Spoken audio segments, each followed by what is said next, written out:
When I think of MLK Day, right? When I think about people celebrating Martin Luther King Jr., um, it strikes me as just it's such a boring and politically correct holiday, right? And it's made to be so kind of dutiful. It's made to be so it's something that you have to do, right? It's something that you sort of show like, oh, maybe on MLK Day I will on Twitter or Facebook or whatever, send something out, right? A quote from MLK. You get these like really horrible like little shows on TV, usually, usual kind of mainstream network type stuff, and like everything that made MLK has been kind of taken out, right? He's been in some senses he's just been forced into that same, I always use the phrase like this unpalatable mush, right? Because when it comes to just like wider culture in general, this is what it tends to do, right? It takes personalities that are powerful, it takes ideas that are powerful, and it cuts them up in ways that are easier to digest, and in ways that are not so threatening to any kind of power structures. And I think it's telling, for example, that one of his least well-known speeches is his speech about the Vietnam War, right? Most conservatives, it seems, that are talking about him are constantly using his name.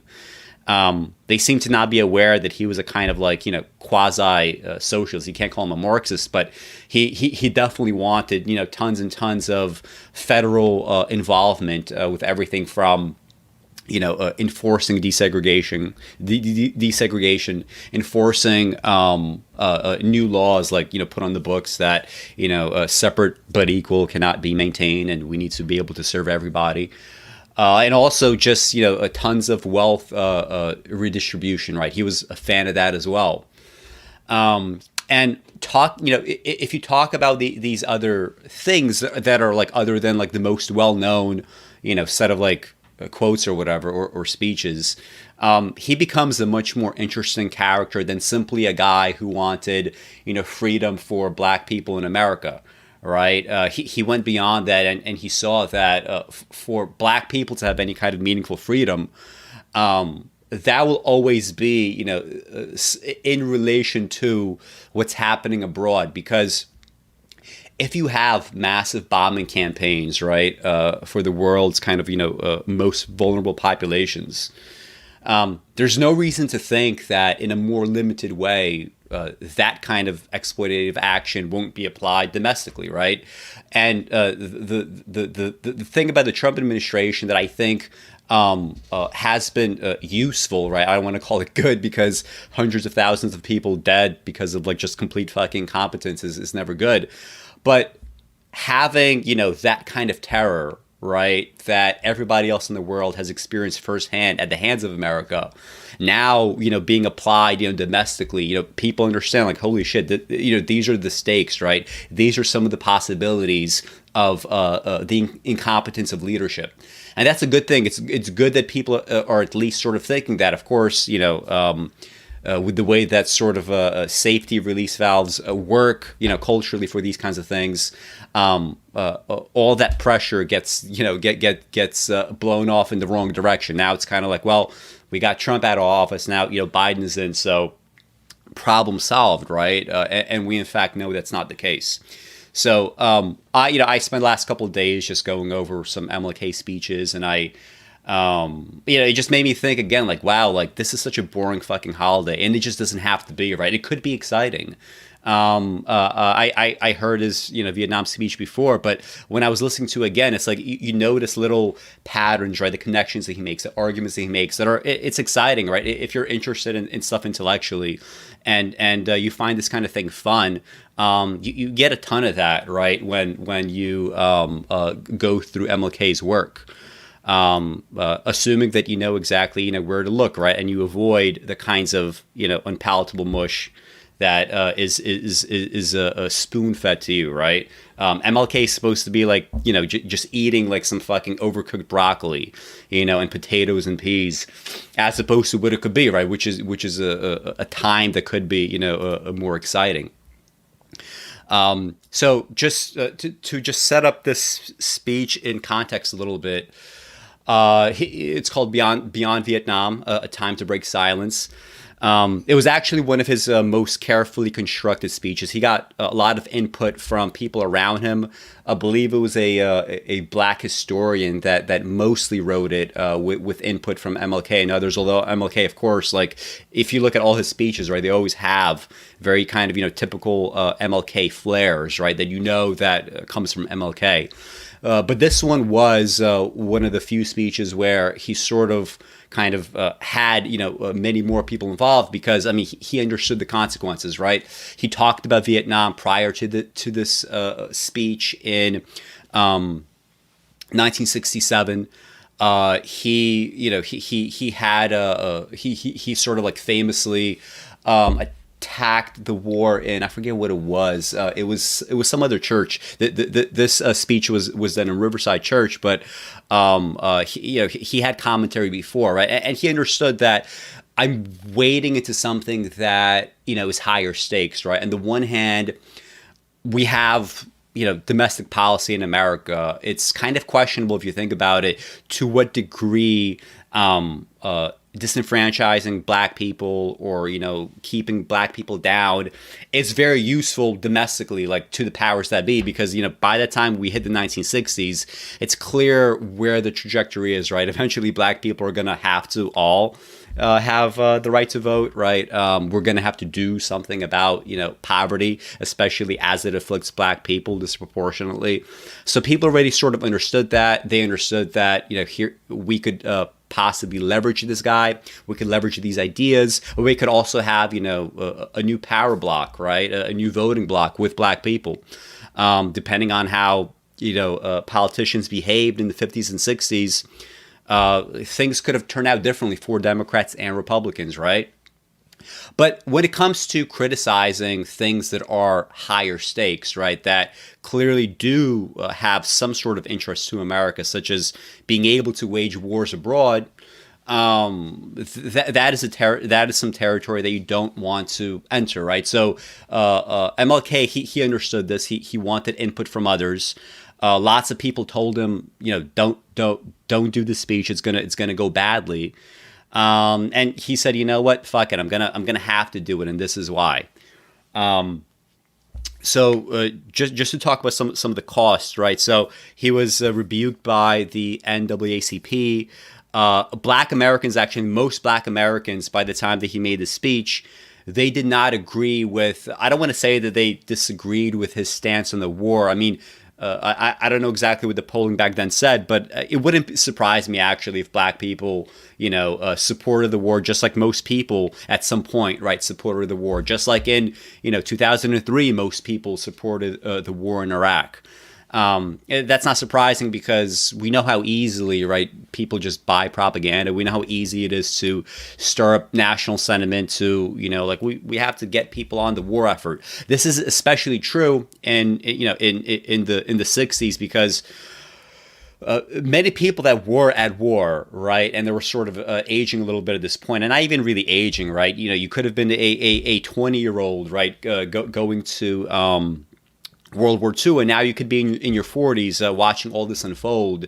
Your only understanding of war, right? Your main idea then was, well, when I think about war, I remember going to World War II, and everybody agrees that was a great war, right? So we can't possibly have gotten involved ourselves in the completely opposite situation of like a bad war, right? Right, and this is the way that most people think, and it wouldn't surprise me if many black people felt the same way. It's weird to say, but even if you sort of see the state as an oppressor, you could still be co-opted, right? Especially when it comes to other people, right, that have nothing to do with America, right? So it wouldn't surprise me if black people also supported the war effort, at least at the beginning. But specifically, many black Americans did feel like, beyond whether or not they supported the war, they probably were confused. Like, well, you're supposed to be here, bring the attention on our plight, right? You're supposed to be bring the attention to things that we want, right? You are a black leader in Black America. Please stick to the program. And of course, MLK he does comment on this in the in the speech, which we'll get to. But just to give you a sense of the psychology involved. Of course, rescinded an invitation by Lyndon B. Johnson, who, of course, he could be a liberal icon now in many ways. He did fund many of the or start many of the programs that eventually Nixon continued to fund. The what was it, like the New Frontier from JFK. A lot of that became the Great Society programs. But he was also a guy that increased tensions in Vietnam. Right, he decided to keep going with the war as opposed to just saying we're going to pull out right away. And MLK, in this kind of like early example of cancel culture, he had a book deal with a publisher that was dropped because suddenly near the end of his life, and this is not something that people really remember now because he's been so kind of MLK has been so kind of rehabilitated, right, put into mainstream culture, right, by media, by everything, that people would be surprised to learn that near the end of his life, he was actually a not very popular figure, right? He was still popular among black people in general, yes, but especially among white people, he was less popular, right? There was resentment against black people because it was a sort of like, well, if you're getting rights, it means that we're not getting rights. There's always this kind of guilt in the background, right? That, if we give black people rights, of course they're going to turn it around on us because why wouldn't they, since we treated them so badly, right? There's that element. There's just the fact that whether or not it's fair, right? Because he was, he always emphasized nonviolence. MLK, though, was associated with like rioting, right? Simply because for the average white person, if you just imagine, all the various race riots from the 50s into the 60s, you're just going to associate them with like, oh, here's this like generic leader that everybody knows and he's black and look at all these black people around him. This has something to do with the riots, right? So near the end of his life, he was not a very popular figure, right? He was, he had to suffer for a lot of these choices. And another thing that people don't know is he did suffer with like actual, it seems like, like chemical grade depression, right? That perhaps it was created by his life conditions, but more than likely it was simply exacerbated by everything that he was going through, right? He felt disconnected from allies. And he understood this part about himself, right? And instead of just kind of giving into the depression, right? He said actually there's something powerful, right, about being depressed because it is only that person, his phrase was creatively maladjusted. The person that is creatively maladjusted to society, to life, right? And this is the distinction between creative versus destructive maladjustment. If you're creatively maladjusted, you will see society, right, in all of its flaws, right? You're going to see the things that you want to improve. You're going to see everything that's wrong, right, and deserves your attention in that way. If you're creatively maladjusted, you will want to do something about it. And if you're, just purely well-adjusted to society, you might be less willing to, sort of see what's going on, right? If your life is good, if psychologically you're fine, if everything is going well for you, you will just by definition, right, see other people's plight less, right? But the creatively maladjusted, right? They have that opportunity. They have that ability. Like when I think, for example, to someone like Nietzsche, who suffered all kinds of health problems. I don't know if they were like all due to syphilis, right? But there might have been other things there as well. But he would have to work or write only at like 15-minute bursts. And the way that I am, like to me, that's just such a frightening idea.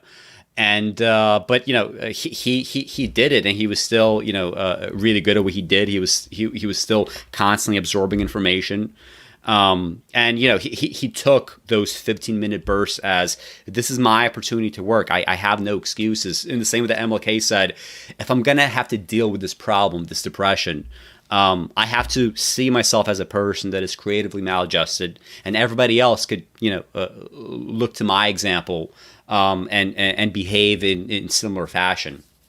So this is my introduction to MLK. I guess the purpose of the stream is to do away with like this, right? Like I don't want this to be politically correct bullshit. I don't want people to feel that they're watching this dutifully. I want you to learn things that you didn't know before, see angles that you didn't see, even if like all you learn is like this little part, right? The creatively maladjusted. I mean, it's an interesting lens to view the world, right? And this is not something that people associate with MLK, but they should. So first things first, we're gonna go through this. This is I should like this. This is the best. There's actually only a little bit of video of his speech here, but everything had to be sort of captured mostly by audio. Most of the audio has been pretty bad, but this is the best audio fragment that I could see, and we're gonna follow along here. I was earlier listening to worse audio. You couldn't hear everything, and just in case you guys might not fully be able to hear, we're going to follow along in the text, right? So again, it's called Beyond Vietnam, right? So just think about what that might means. What that might mean, right? Like, what does he mean by beyond Vietnam, right? He's already sort of going beyond America, beyond civil rights, right, into this question of human rights. Same thing with Malcolm X, right? He was saying that we need to stop thinking of civil rights. We need to start thinking of this in terms of human rights, right? In a weird way, like America was in a kind of arms race, not just actually, arms race with the USSR, but in other kinds of arm race, the arm race of soft power, right? Are you going to be seen as like the protector of freedom if you, America, are actually, like treating black people the way that you treat them? But, he said, beyond America, we're going to talk about Vietnam, but this is also titled Beyond Vietnam, right? Beyond merely lessons of war. Like, what exactly are we going to be talking about, right? So this is an interesting title.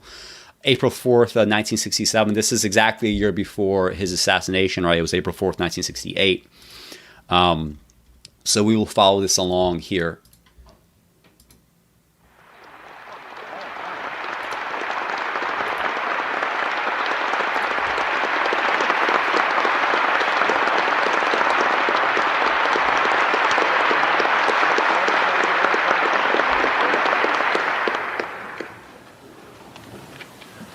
Mr. Chairman, ladies and gentlemen, I need not pause to say how very delighted I am to be here tonight, and how very delighted I am to see you expressing your concern about the issues that will be discussed tonight by turning out in such large numbers. I also want to say that I consider it a great honor to share this program with Dr. Bennett, Dr. Comminger, and Rabbi Heschel, some of the distinguished leaders and personalities of our nation. And of course, it's always good to come back to Riverside Church. Over the last 8 years, I have had the privilege of preaching here almost every year in that period. It is always a rich and rewarding experience to come to this great church and this great pulpit. I come to this magnificent house of worship tonight because my conscience leaves me no other choice. I join you in this meeting because I'm in deepest agreement with the aims and work of the organization which has brought violence is betrayal. That time has come for us in relation to Vietnam. The truth of these words is beyond doubt, but the mission to which they call us is a most difficult one. Even when pressed by the demands of inner truth, men do not easily assume the task of opposing their government's policy, especially in time of war. Nor does the human spirit move without great difficulty against all the apathy of conformist thought within one's own bosom and in the surrounding world. Moreover, when the issues at hand seem as perplexing as they often do, in the case of this dreadful conflict, we are always on the verge of being mesmerized by uncertainty. But we must move on. I think it's worthwhile to stop there for a second and just talk about this little paragraph of the speech. So let's just repeat that. Even when pressed by the demands of inner truth, men do not easily assume the task of opposing their government's policy, especially in time of war. This is, this is obviously true, right? Think about, again, the hysteria that went on during the Iraq War. Think about the fact that right now you could go to YouTube and you could Google Michael Moore gets booed about Iraq, and you see him in 2004, or maybe earlier, being booed, while he was accepting an Oscar for bowling for Columbine. Because he starts talking about the fact that the election of 2000 was in fact stolen. That's just like literally true, right? People talk about the fascist takeover of 2016 or whatever, but literally we had a stolen election in 2000, right? And if you didn't think that fascism came then, you really have no business talking about it in 2016 and 2017. But Michael Moore went on, right, and he got booed, right, because people were just so crazy, and these were just liberals, right?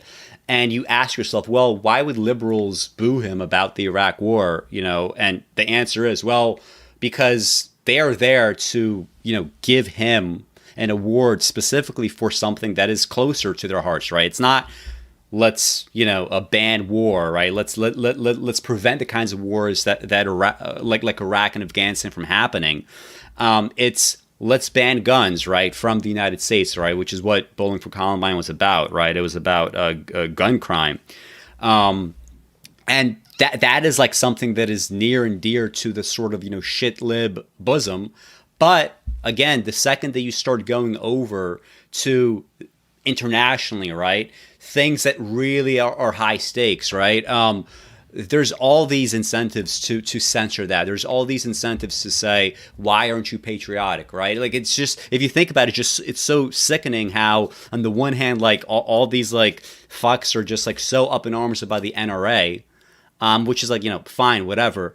But you can't extend, that same anger, right, to something that is clearly so much worse, right, such as a war, right, which involves actual, like, forget about school shootings. Like, you get a school shooting, but it's still incredibly rare, right, to die at the hands of a shooter, if you're, for example, like a kid, if you're white, right, all those things protect you from that. But you go to something like war, right, the chances of you dying in Iraq are actually pretty high, right, during this time. So this part is obviously true, right?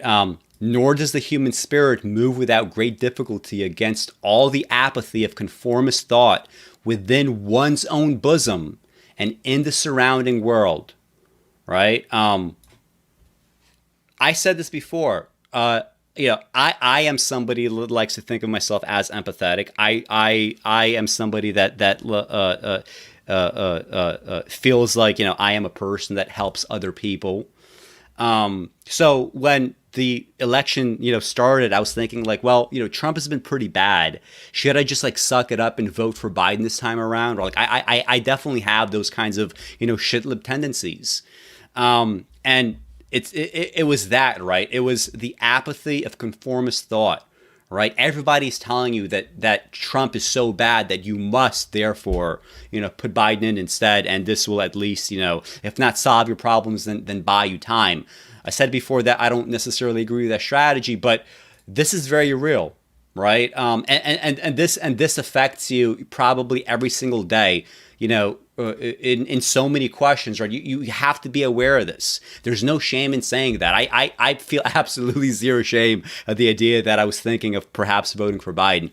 The more important thing is that I recognize this in myself, right? I do have this apathy of conformist thought that sometimes rears itself, right, in these kinds of like exceptional situations. And, a presidency, I think, is exceptional enough in the sense that, you have to treat your vote with respect, right? Then he says, moreover, when the issues at hand seem as perplexing as they often do in the case of this dreadful conflict, we are always on the verge of being mesmerized by uncertainty. Okay, I've used this kind of phrase before. The phrase I used was naive skepticism, right? When you look at people like Glenn Loury or people like John McWhorter, when they talk about like, are we going to get burned by saying that George Floyd was in fact murdered on video, right? Is there going to be some little bit of information comes out that will make us feel like we took the wrong side? Right. And because of this, like, really, like, asinine fucking, like, self-preservation instinct, which is all that it is. It's all fucking ego. When people like that say, I don't want to be burned in the future, this is all purely ego. This is true, right? You are on the verge, or not even on the verge. You are actually being mesmerized by uncertainty, simply because, like, for a fact that any information in the world is not truly 100% certain, right? And because of that, people use this excuse to take on the naive skeptic approach of, since I can't truly prove anything in this planet, I might as well accept what is easiest, right? It's so easy to rationalize taking the worst kind of positions in life. So this is even so much better, right? This part of the speech than even like some of the most like well-known parts of MLK speeches. And this is why I'm saying that it could be exciting, right? You could actually have a good time on MLK Day if you spend it on the right things instead of just being fed this like bland bullshit by the media. And obviously, same thing. Like the most famously, this happens. This being mesmerized by uncertainty. Most famously, it's happening with stuff like Israel, Palestine, right? Where because there's so much motivated reasoning to keep the status quo as it is, especially like from the perspective of America, right? I mean, America wants things to stay as they are in the Middle East, and people bring in all sorts of stuff like you can't talk about Israel and Palestine because it's a conflict that goes back millennia. You have to know so much about history. You have to know so much about religion. You have to know both Arabic and you have to know Hebrew, and you have to also know like perhaps Latin and Greek to go with it to translate older books. And it's just more self-preservation, and it's more propaganda tactics, right? And MLK, like from a kind of rhetorical standpoint, he sets this up beautifully, right? The fact that he opens the speech more or less quite like this, right? This is going to be very important as the speech goes on. Some of us who have already begun to break the silence of the night have found that the calling to speak is often a vocation of agony, but we must speak. We must speak with all the humility that is appropriate to our limited vision, but we must speak. And we must rejoice as well, for surely this is the first time in our nation's history that a significant number of its religious leaders have chosen to move beyond the prophesying of smooth patriotism to the high grounds of a firm dissent based upon the mandates of conscience and the reading of history. Perhaps a new spirit is rising among us. If it is, let us trace its movements and pray that our own inner being may be sensitive to its guidance, for we are deeply in need of a new way beyond the darkness that seems so close around us. Over the past 2 years, as I have moved to break the betrayal of my own silences and to speak from the burnings of my own heart, as I have called for radical departures from the destruction of Vietnam, many persons have questioned me about the wisdom of my path. At the heart of their concerns, this query has often loomed large and loud. Why are you speaking about the war, Dr. King? Why are you joining the voices of dissent? Peace and civil rights don't mix, they say. Aren't you hurting the cause of your people, they ask.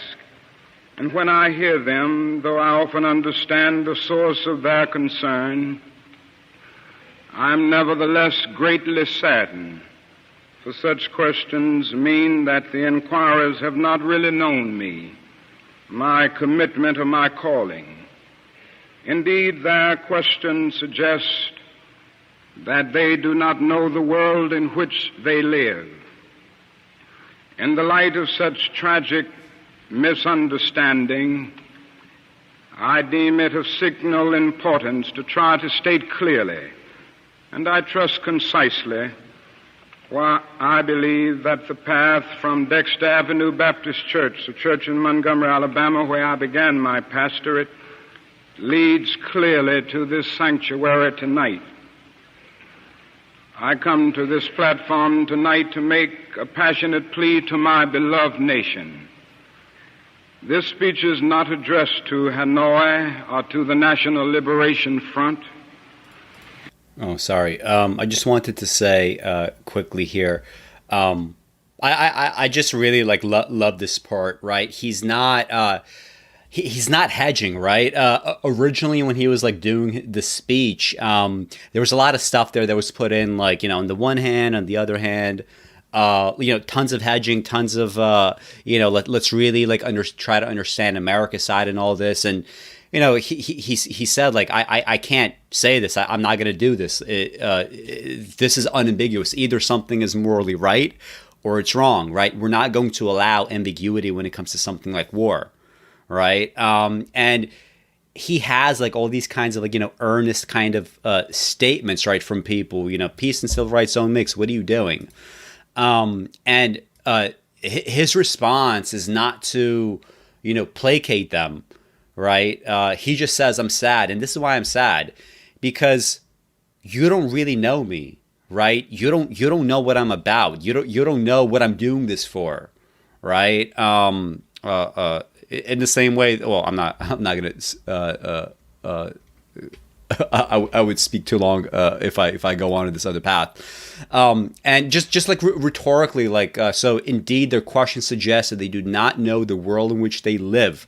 Right. So first, he's sort of putting, these questioners on the defensive. Right. He knows that all these people asking him these questions, they are his fans. Right. They believe in his mission when it comes to civil rights. And he says, you know what, kind of like a preacher should, kind of like a leader should. Right. Almost like a teacher to his disciples, not getting upset, just saying, you know what, this makes me very sad. You don't know me, right? This sort of, would have the effect perhaps of shaming certain people.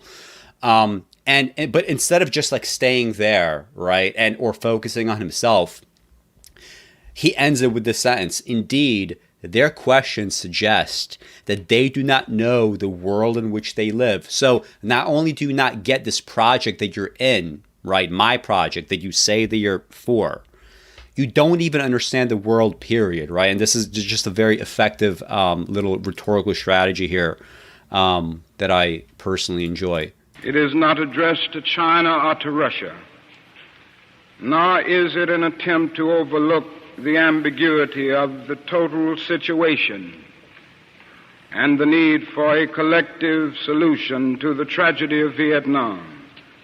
Neither is it an attempt to make North Vietnam or the National Liberation Front paragons of virtue, nor to overlook the role they must play in the successful resolution of the problem.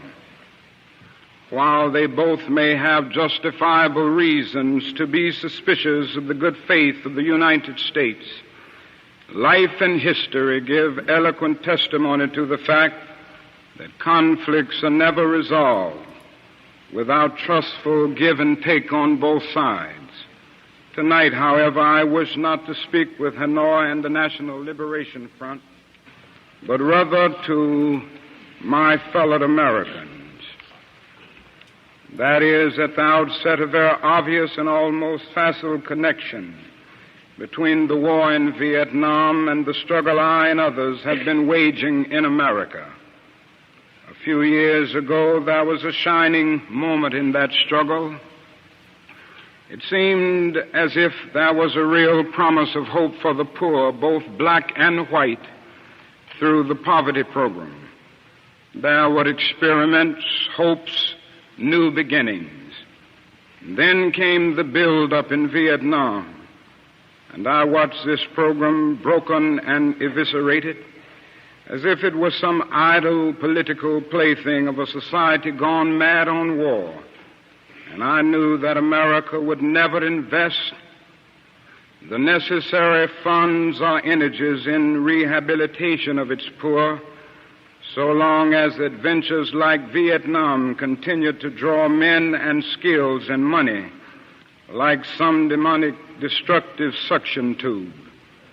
So I was increasingly compelled to see the war as an enemy of the poor and to attack it as such. Now, this is a part, right, that all these like newspapers, and we're gonna talk about like all the various kind of newspapers that attack this speech, and we're gonna read what they actually said. But this was often the part that was kind of isolated, right, for them to criticize. Like, what do you mean, Dr. King? Like, there's clearly no connection between what's happening in Vietnam and the evisceration of these various programs that, we seem to have been building and then suddenly just kind of allowed to falter a little bit.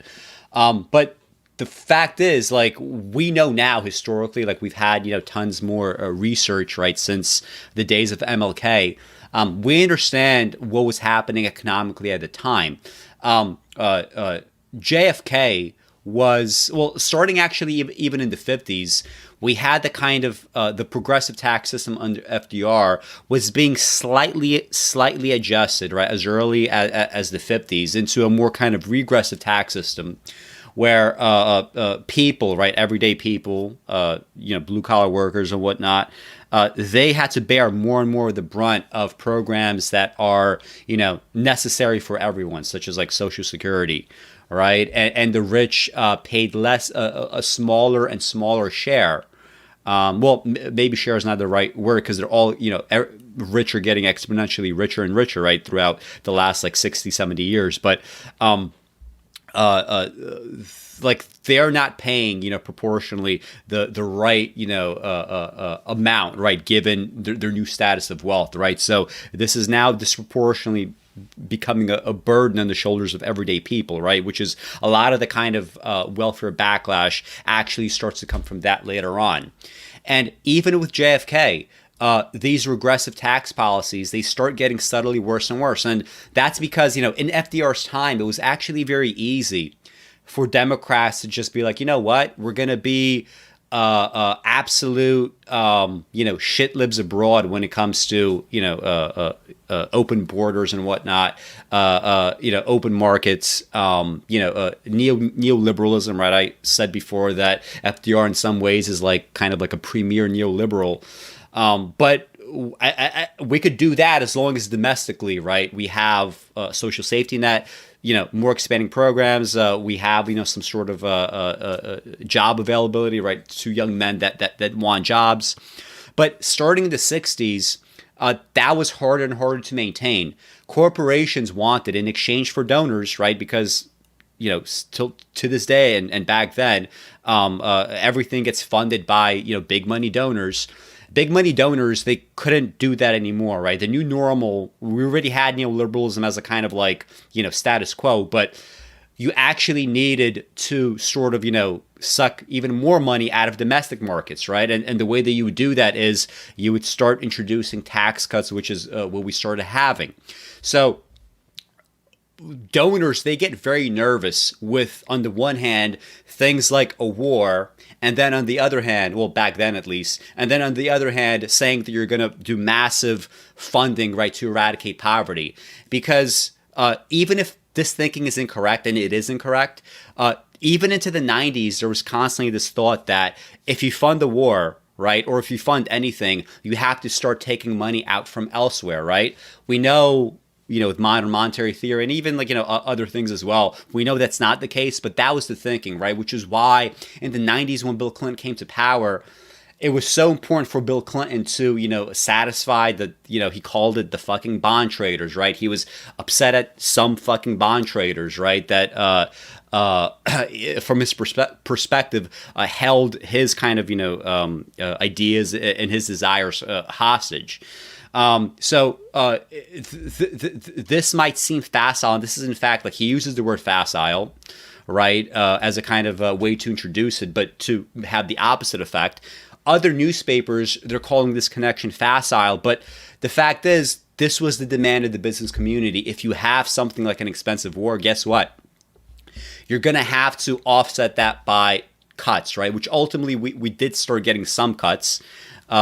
Nixon started refunding a lot of these programs down the line. Yes, but we know, right, since that time there have been massive cuts, right? So history has actually borne this part out, right? This isn't, and the reason why I'm doing this now as opposed to later is, anybody listening to this, I want you to have this context, right? Because so much of what he says, since it comes from these observations, you have to know that what he's saying here is not bullshit. So you're not just thinking this is just the rest of the speech would be like a cathedral essentially built on shit. Right, because that's not what's happening. Perhaps a more tragic recognition of reality took place when it became clear to me that the war was doing far more than devastating the hopes of the poor at home. It was sending their sons and their brothers and their husbands to fight and to die in extraordinarily high proportions relative to the rest of the population. We were taking the black young men who had been crippled by our society and sending them 8,000 miles away to guarantee liberties in Southeast Asia, which they had not found in Southwest Georgia and East Holland. And so we have been repeatedly faced with the cruel irony of watching Negro and white boys on TV screens as they kill and die together for a nation that has been unable to seat them together in the same schools. And so we watch them in brutal solidarity, burning the huts of a poor village, but we realize that they would hardly live on the same block in Chicago. I could not be silent in the face of such cruel manipulation of the poor.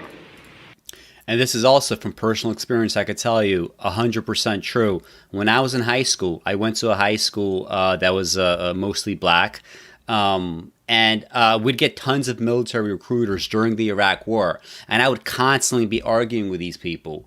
And I remember one time they sort of made it into the library. And I started arguing with them in the library. And I asked them, I was like, why are you here? Why don't you go to fucking Brooklyn Tech? Or go to some other specialized school, right, with wealthier students, with white students. Why are you here? And, the guy, he said explicitly, and he whispered this when he said it, but nonetheless, he did say it. He said, I am here because the kids here are poor and stupid, right?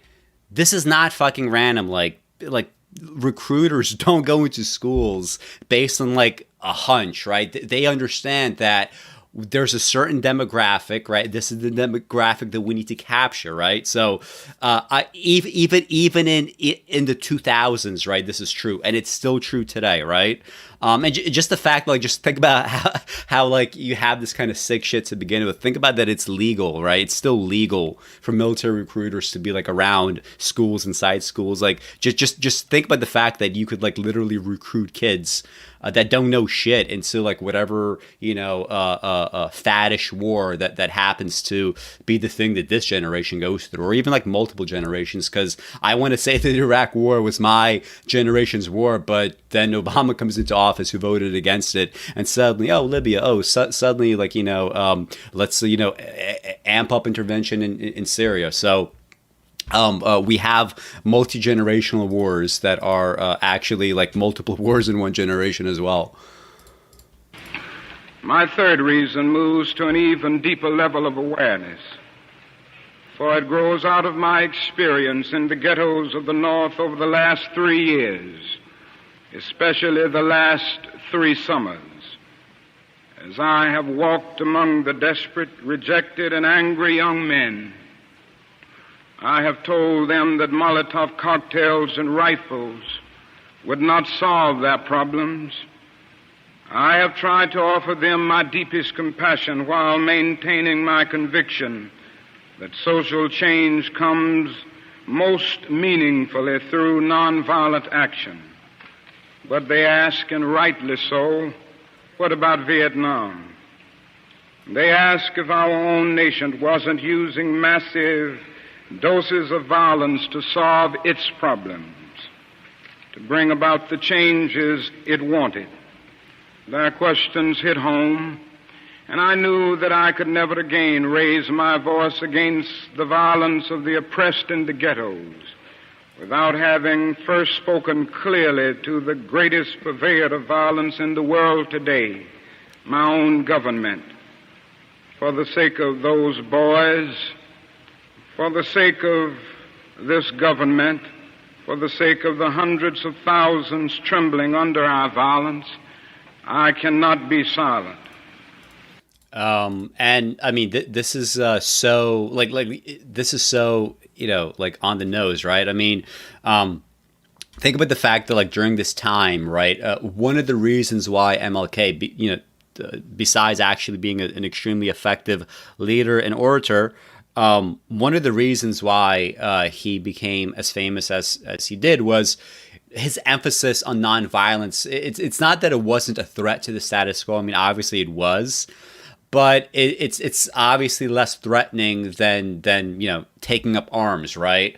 But think about the fact that, like, again, this kind of like domestic versus international disconnect, right, that I alluded to earlier. On the one hand, you have all these white people, especially white liberals, are like, the Negro problem needs to be resolved, right, through, purely nonviolent action. And we could even agree with this, but this is a good point. Think about the fact that as a nation state, America and, American kind of, the upper crust, the media elites, they're pushing this idea of nonviolence, but they know, America as a state knows that when it wants to solve an issue, right, it's going to use, especially historically, violence to get it done. Now, thankfully, we are a bit more circumscribed in the kinds of violence that we could, deliver unto others, right? Even something like the entire destruction of the Middle East. We don't have anywhere near the kind of body counts that we had in Vietnam, right? Even if you eliminate kind of Southeast Asia in general, just focusing on North and South Vietnam alone, right? There's just no comparison, right? We're talking about hundreds of thousands of civilians, up to a couple of million, depending on which estimates you look at, and depending on the kinds of breakdowns that you want. But this is a hypocrisy that is very effective to exploit, right? This is something that ought to be said. And this next part here is, I mean, I still have this fucking argument with people in the comment section, right? Remember when I first put up that video on George Floyd with John McWhorter and Glenn Lowry? This thing about like, oh my goodness, the riots, like, you could say riots are objectively bad things, but you have to also at the same time say, well, riots are also a kind of, historical inevitability if you keep conditions as they are, right? Like, just like they're going to keep coming, right? Isn't that the moral outrage? The fact that you know why riots occur on the one hand, but then you refuse to do anything about it to stop them. Like, that should be the moral focus, right? That should be the focus on your outrage. So that's the first part.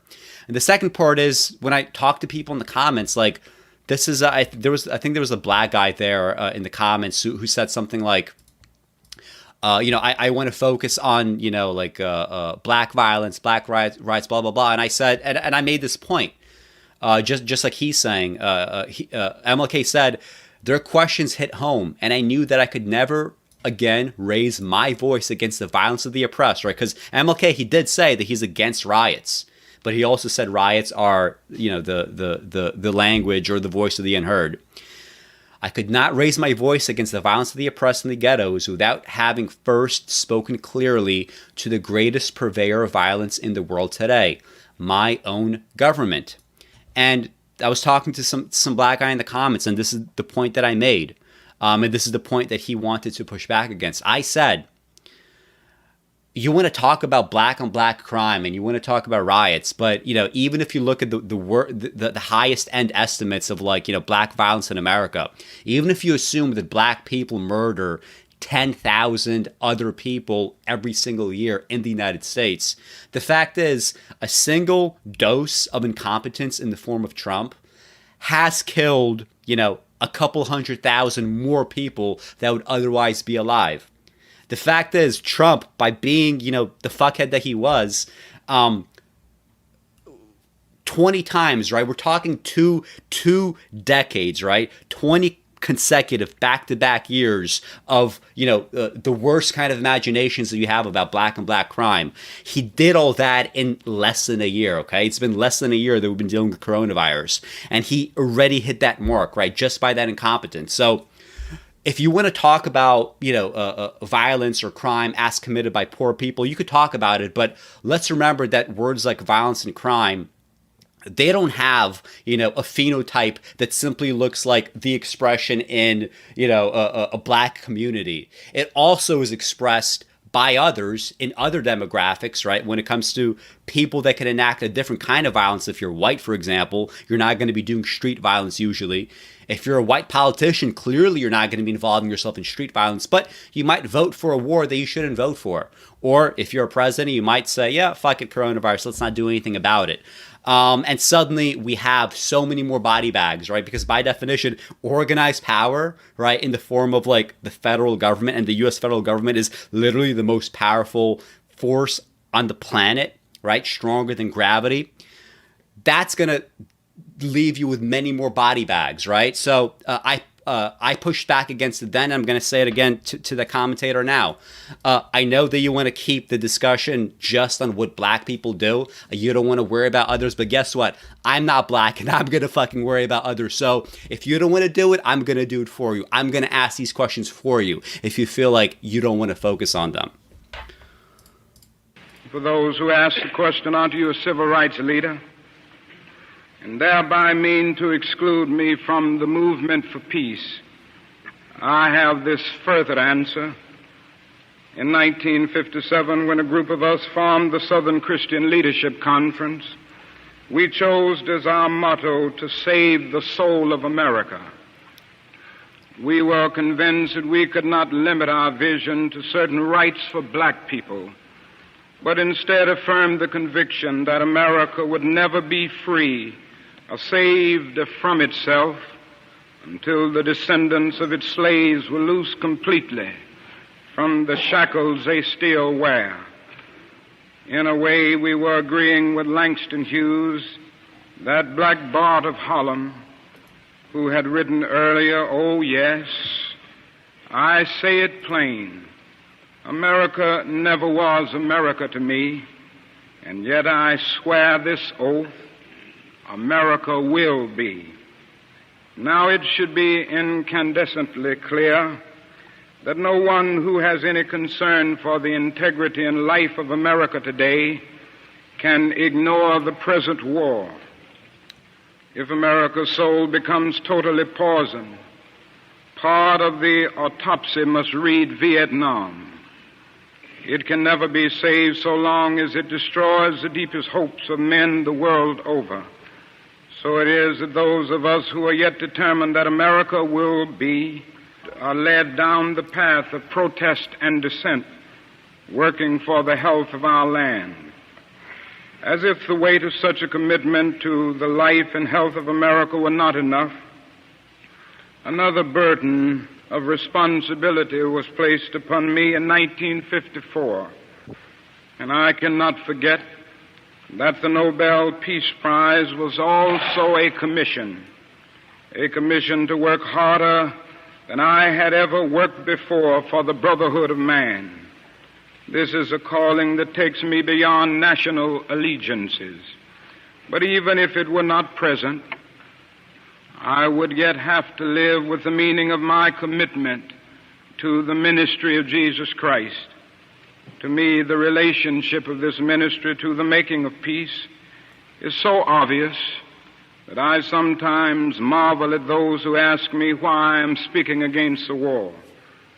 Could it be that they do not know that the good news was meant for all men, for communists and capitalists, for their children and ours, for black and for white, for revolutionary and conservative?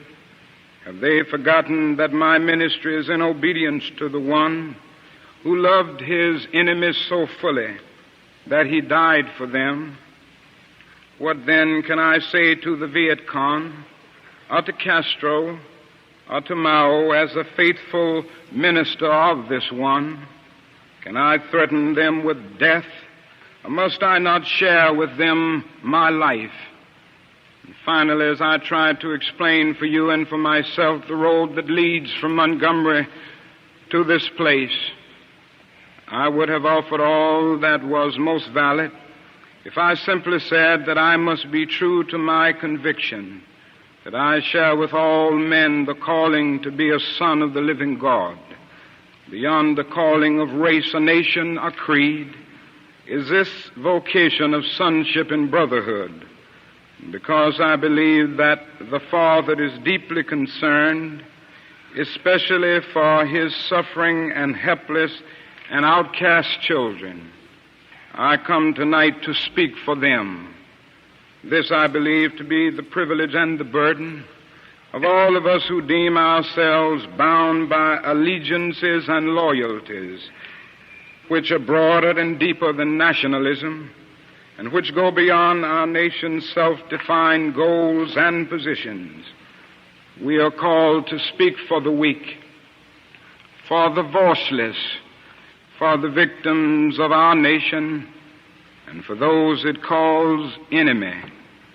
For no document from human hands can make these humans any less our brothers. One thing just I want to say quickly is, and we're going to see more of this when we go over James Baldwin's Notes of a Native Son, but you know, like especially when you're younger, especially when I was younger, right? I was always much more partial, right, to Eldridge Cleaver. I mean, his book "So Nice" changed my life, so I mean, I had to be. Malcolm X. I read a ton of like Black Panther writing because I couldn't really understand what MLK and others would mean when they say things like there is a price for hatred, or you know, this is not just about you know, black people, right? Or it's not about it's also about the survival of the United States, right? It's about long term, can you survive as a nation? And I would always like dismiss this as, you know, kind of like, you know, shit lib kind of bullshit. But there really is, you know, so much truth there, right? There's so much reality underneath it. Like if you look at an example, for example, from the modern world, you know, Israel and Palestine, right? Israel eventually, like if things go the way that they're going, and Israel just kind of like, you know, shuts its fucking eyes and pretends that everything is happening is not happening, they may fear, like with everything within them, they could fear, demographic collapse. They could fear no longer being a Jewish state. They could fear, destruction. But the fact is, they are bringing on their own destruction. If things go on as they are in Israel and Palestine, within a century, you're not going to have an Israel, at least in Israel as presently constituted. You're going to have a state with a Jewish minority, which is exactly the thing the Jews fear, because historically, being a minority isn't good, and being a Jewish minority is doubly bad in many cases. But they are kind of like that hatred, right? And that inability to deal with other people. Right? To say that, yes, I am fearful, but you Palestinians, just like we have a state, you also deserve a state, no matter what fears this might create in us. That inability to do that long term means that they will, by just the inertia of the status quo, they're going to have that demographic collapse. Israel will not be Israel. You will once again be a minority, and people will probably, leave the state. At least those that had that intention from the beginning to have a kind of, a Jewish state, right? Same thing with America and racism and poverty, right? Segregation. Long term, you're simply not going to have a normal functional state, and you will eventually, sow the seeds of your own undoing. Like, it's just going to happen. It's real. And now that I'm not a teenager anymore, and I have a larger repertoire of examples in my head historically where I see this happening, and I see it happening before my very eyes in Israel right now. I want to say here formally that I was wrong as a teenager for just kind of dismissing this as bullshit, right? And we'll see this even in more poetic terms when we get to James Baldwin. And as I ponder the madness of Vietnam, and search within myself for ways to understand and respond in compassion, my mind goes constantly to the people of that peninsula. I speak now not of the soldiers of each side, not of the ideologies of the Liberation Front, not of the hunter inside gone, but simply of the people who have been living under the curse of war for almost 3 continuous decades now. I think of them too, because it is clear to me that there will be no meaningful solution there until some attempt is made to know them and hear their broken cries. They must see Americans as strange liberators. The Vietnamese people proclaimed their own independence in 1945 after a combined French and Japanese occupation and before the Communist Revolution in China. They were led by Ho Chi Minh.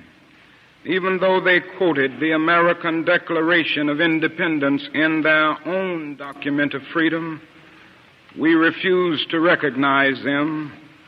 Instead, we decided to support France in its reconquest of a former colony.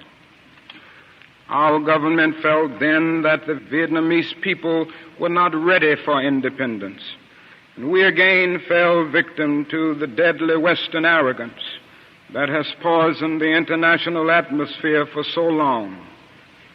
With that tragic decision, we rejected a revolutionary government seeking self-determination, and a government that had been established not by China, for whom the Vietnamese have no great love, but by clearly indigenous forces that included some communists. For the peasants, this new government meant real land reform, one of the most important needs in their lives. For 9 years following 1945, we denied the people of Vietnam the right of independence. For 9 years, we vigorously supported the French in their abortive effort to recolonize Vietnam. Before the end of the war, we were meeting 80% of the French war cost. Even before the French were defeated at Dien Bien Phu, they began to despair of their reckless action, but we did not. We encouraged them with our huge financial and military supplies to continue the war even after they had lost the will.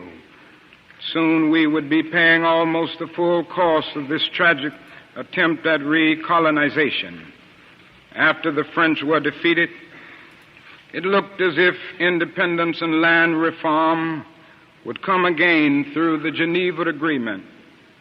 But instead there came the United States, determined that whole should not unify the temporarily divided nation, and the peasants watched again as we supported one of the most vicious modern dictators, our chosen man, Premier Diem. The peasants watched and cringed as Diem ruthlessly rooted out all opposition, supported bad extortionist landlords, and refused even to discuss reunification with the North. The peasants watched as all this was presided over by United States influence, and then by increasing numbers of United States troops who came to help quell the insurgency that Diem's methods had aroused. When Diem was overthrown, they may have been happy, but the long line of military dictators seemed to offer no real change, especially in terms of their need for land and peace.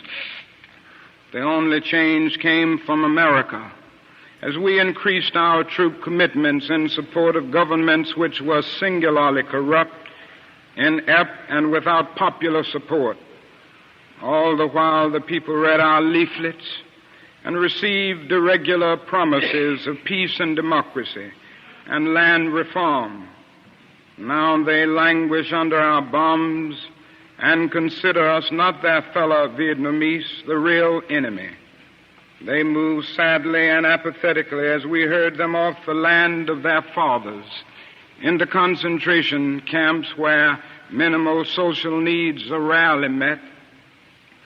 They know they must move on or be destroyed by our bombs. So they go, primarily women and children and the aged. They watch as we poison their water, as we kill 1 million acres of their crops. They must weep as the bulldozers roar through their areas preparing to destroy the precious trees. They wandered into the hospitals with at least 20 casualties from American firepower for one Viet Cong inflicted injury. So far we may have killed 1 million of them, mostly children. They wander into the towns and see thousands of the children, homeless, without clothes, running in packs on the streets like animals. They see the children degraded by our soldiers as they beg for food. They see the children selling their sisters to our soldiers, soliciting for their mothers. What do the peasants think as we ally ourselves with the landlords, and as we refuse to put any action into our many words concerning land reform? What do they think as we test out our latest weapons on them, just as the Germans tested out new medicine and new tortures in the concentration camps of Europe? Where are the roots of the independent Vietnam we claim to be building? Is it among these voiceless ones? We have destroyed their two most cherished institutions, the family and the village. We have destroyed their land and their crops. We have cooperated in the crushing of the nation's only non-communist revolutionary political force, the unified Buddhist Church. We have supported the enemies of the peasants of Saigon. We have corrupted their women and children and killed their men. Now that is little left to build on save bitterness. What of the National Liberation Front? That strangely anonymous group we call VC or communists. What must they think of the United States of America when they realize that we permitted the repression and cruelty of Diem, which helped to bring them into being as a resistance group in the South? What do they think of our condoning the violence which led to their own taking up of arms? How can they believe in our integrity when now we speak of aggression from the North as if there were nothing more essential to the war? How can they trust us when now we charge them with violence after the murderous reign of DM, and charge them with violence while we pour every new weapon of death into their land? Surely we must understand their feelings, even if we do not condone their actions. Surely we must see that the men we supported pressed them to their violence. Surely we must see that our own computerized plans of destruction simply dwarf their greatest acts. And this is not something that should be understated, right? Again, like when you think about what is possible with organized power, right? Especially power as powerful as the United States, this is correct, right? Surely we must see that our own computerized plans of destruction simply dwarf their greatest acts, right? It's, again, going back to modern days, Israel-Palestine. You have these wars and you have such lopsided casualties. Anytime you see a war with such lopsided casualties, you know the following has to be true. There is a stronger side and there is a weaker side. The weaker side does not want this war, and the stronger side does. Why does the stronger side want war and the weaker side does not? Because the stronger side is in a better position to win, and the weaker side is in a better position to die. Hence, you have this disproportion. Anybody that talks about what's possible, like in the ghettos of America or whatever, always keep in mind what is possible under the auspices of the state, right? I often speak as if I am a fan of state power, and in the most general sense, yes, I am.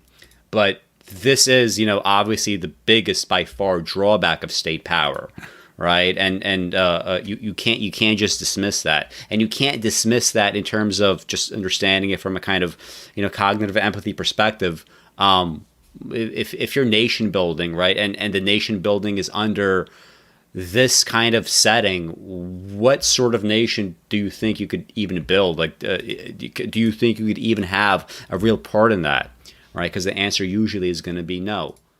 How do they judge us when our officials know that their membership is less than 25% communist and yet insist on giving them the blanket name? What must they be thinking when they know that we are aware of their control of major sections of Vietnam, and yet we appear ready to allow national elections in which this highly organized political parallel government will not have a part? They ask how we can speak of free elections when the Saigon press is censored and controlled by the military junta.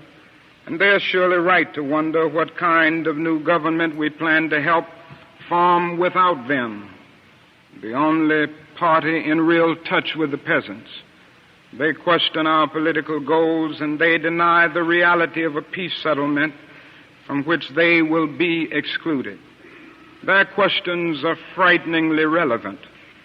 Is our nation planning to build on political myth again and then show it up upon the power of new violence? Here is the true meaning and value of compassion and nonviolence when it helps us to see the enemy's point of view, to hear his questions, to know his assessment of ourselves. For from his view, we may indeed see the basic weaknesses of our own condition, and if we are mature, we may learn and grow and profit from the wisdom of the brothers who are called the opposition. Here is the true meaning and value of compassion and nonviolence when it helps us to see the enemy's point of view, to hear his questions, to know his assessment of ourselves. For from his view, we may indeed see the basic weaknesses of our own condition, and if we are mature, we may learn and grow and profit from the wisdom of the brothers who are called the opposition. So too with Hanoi, in the north where our bombs now pummel the land and our mines endanger the waterways, we are met by deep but understandable mistrust. To speak for them is to explain this lack of confidence in Western words, and especially their distrust of American intentions now. In Hanoi are the men who led the nation to independence against the Japanese and the French, the men who sought membership in the French Commonwealth and were betrayed by the weakness of Paris and the willfulness of the colonial armies. It was they who led a second struggle against French domination at tremendous cost, and then were persuaded to give up the land they controlled between the 13th and 17th parallel as a temporary measure at Geneva. You're listening to Dr. Martin Luther King Jr. on Beyond Vietnam. This is Alternative Radio. You can order copies of this program by calling the following toll-free number, 1-800-444-1977. I should have listened Again, that toll-free number is 1-800- I should have listened to this whole thing because the audio is better, but it's cutting out little pieces and has this stuff on ordering. After 1954, they watched us conspire with Diem to prevent elections which could have surely brought Ho Chi Minh to power over a united Vietnam. And they realized they had been betrayed again. When we ask why they do not leap to negotiate, these things must be remembered.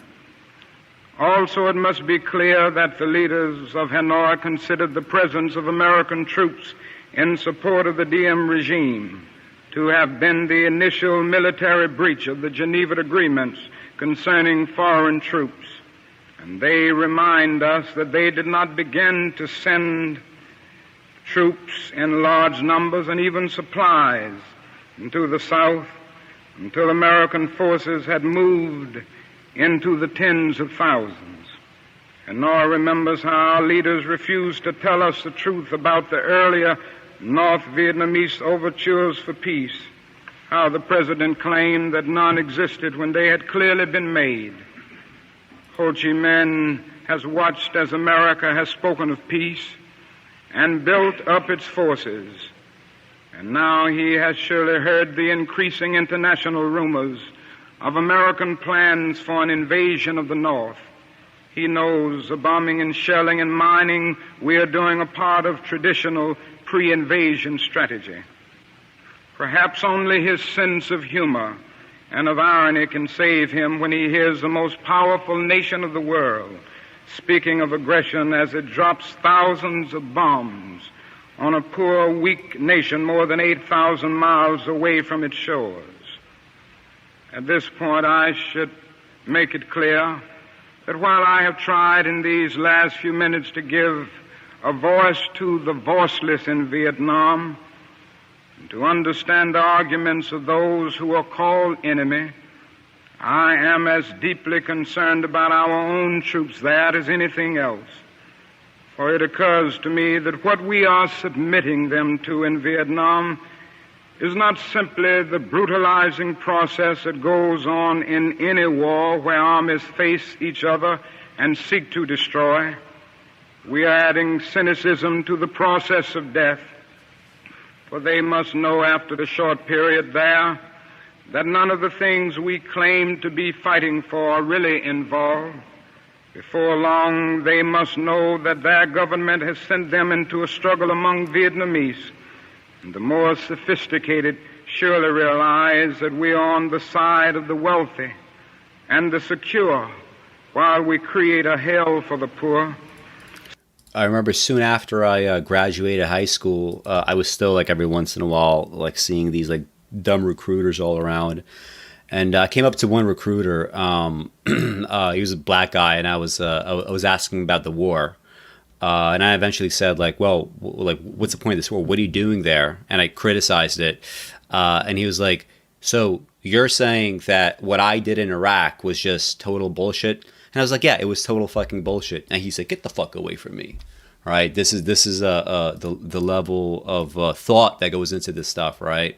And I mean, like, you have, like, on the one hand, a brutalizing process that at the other end, like, it's not surprising that this is the kind of bottleneck and the kind of fucking creatures that ultimately come out of this bottleneck. I also have this guy, I talked about, like, various cat colonies in my neighborhood. The first cat colony that I found is in this, like, house, like, on this hill, right? And it looks like very kind of, very kind of like classic in that sense.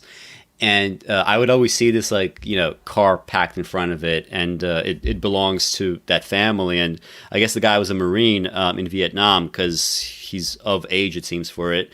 And the thing is just full of these, like, stickers. I don't know where you would even get these kinds of stickers, but it's like, I'm not like an ex-Marine. I'm just, waiting, like, for the next task, or, like don't piss off a Marine, and, like, very kind of, like, violent kind of, almost gloating about, like, his psychological problems, gloating about, PTSD, gloating about everything that a man should not gloat about, which is, if you go back to my video about the red pill stuff by Will Noland, I keep asking the question, does Will Noland give a fuck about men? Right? This is supposed to be a kind of, like, defense of patriarchy or whatever, but do you actually give a fuck about men? If at the end of this bottleneck we get these kinds of, anyway,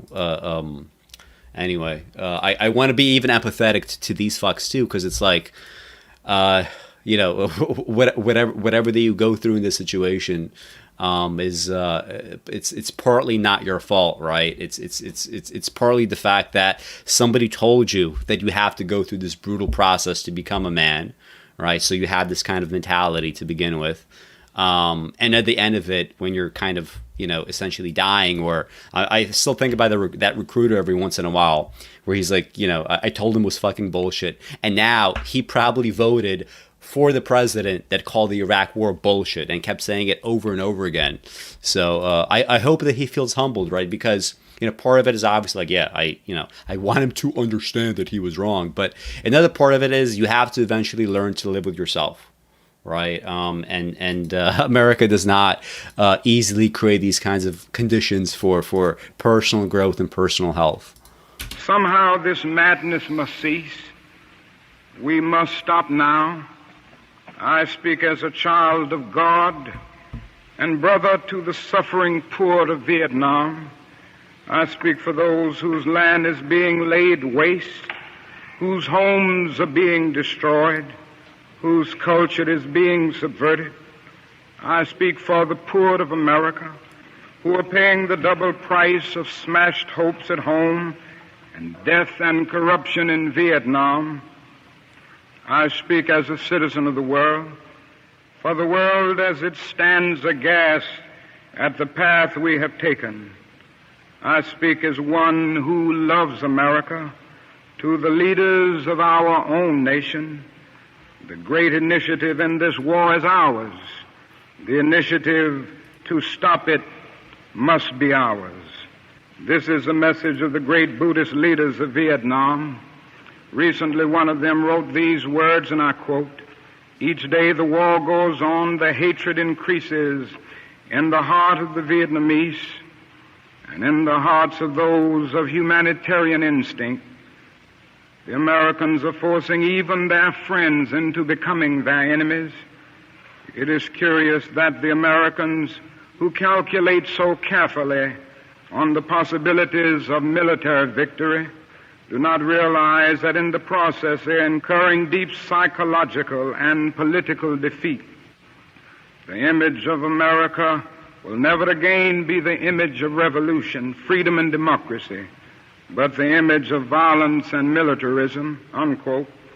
If we continue, there will be no doubt in my mind and in the mind of the world that we have no honorable intentions in Vietnam. If we do not stop our war against the people of Vietnam immediately, the world will be left with no other alternative than to see this as some horrible, clumsy, and deadly game we have decided to play. The world now demands a maturity of America that we may not be able to achieve. It demands that we admit that we have been wrong from the beginning of our adventure in Vietnam, that we have been detrimental to the life of the Vietnamese people.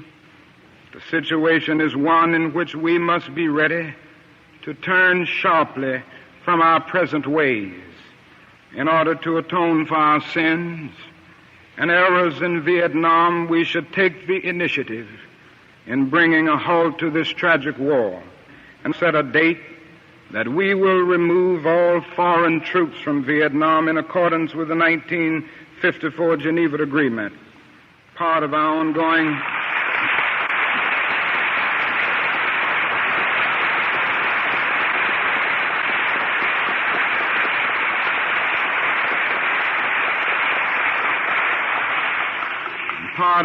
ongoing commitment might well express itself in an offer to grant asylum to any Vietnamese who fears for his life under the new regime, which included the Liberation Front.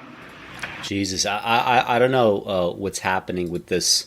How do you get like the best audio on YouTube and then like not like you just cut out words just because you feel like it?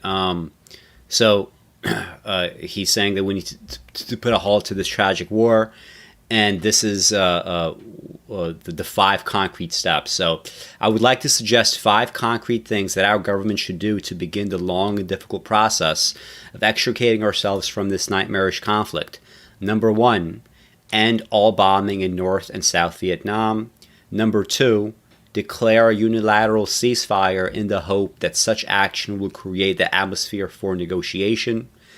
3, take immediate steps to prevent other battlegrounds in Southeast Asia by curtailing our military buildup in Thailand and our interference in Laos. And of course, the exact opposite happened. 4, realistically accept the fact that the National Liberation Front has substantial support in South Vietnam and must thereby play a role in any meaningful negotiations in any future Vietnam government. 5, set a date that we will remove all foreign troops from Vietnam in accordance with the 1954 Geneva Agreement. Just because I guess I won't have a chance to talk about this before, but that the 1954 Geneva Agreement just kind of like had no real teeth. It was very kind of like non-specific. And I mean, you never want anything like that when it comes to international law, right? If you want something to be even a little bit binding, if you want, it was this thing that just like came about like very quickly, too quickly written, too thoughtlessly put together. It's bad enough that international law gets like zero respect as it is. You want to make sure that whatever agreements that are put forth are sustainable. Then we must make what reparations we can for the damage we have done. We must provide the medical aid that is badly needed, making it available in this country if necessary. Meanwhile,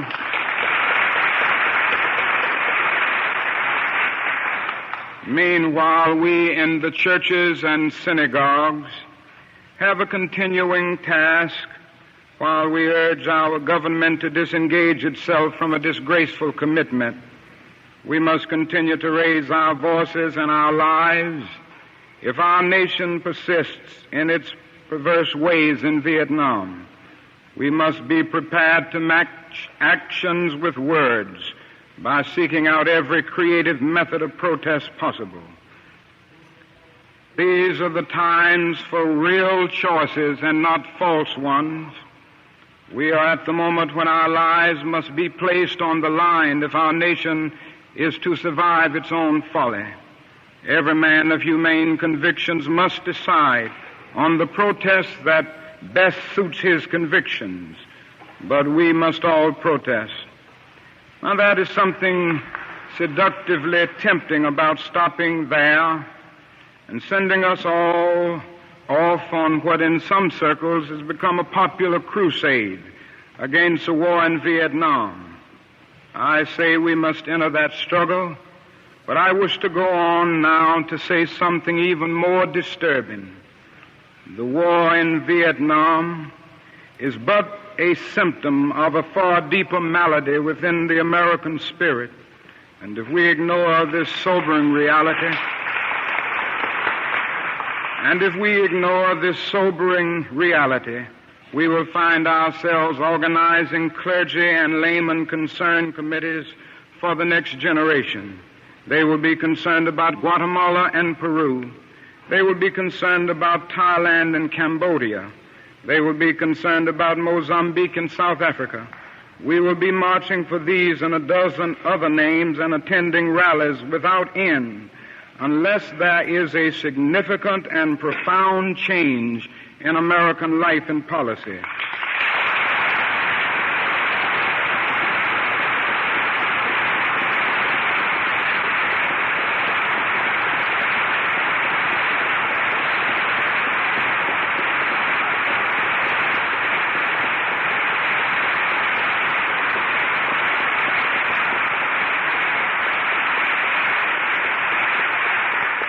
So such thoughts take us beyond Vietnam, but not beyond our calling as sons of the living God.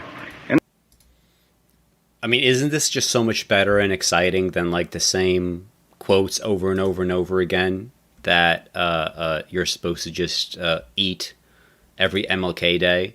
And I mean, like, all of this is it's just so true, right? This is literally exactly what happened.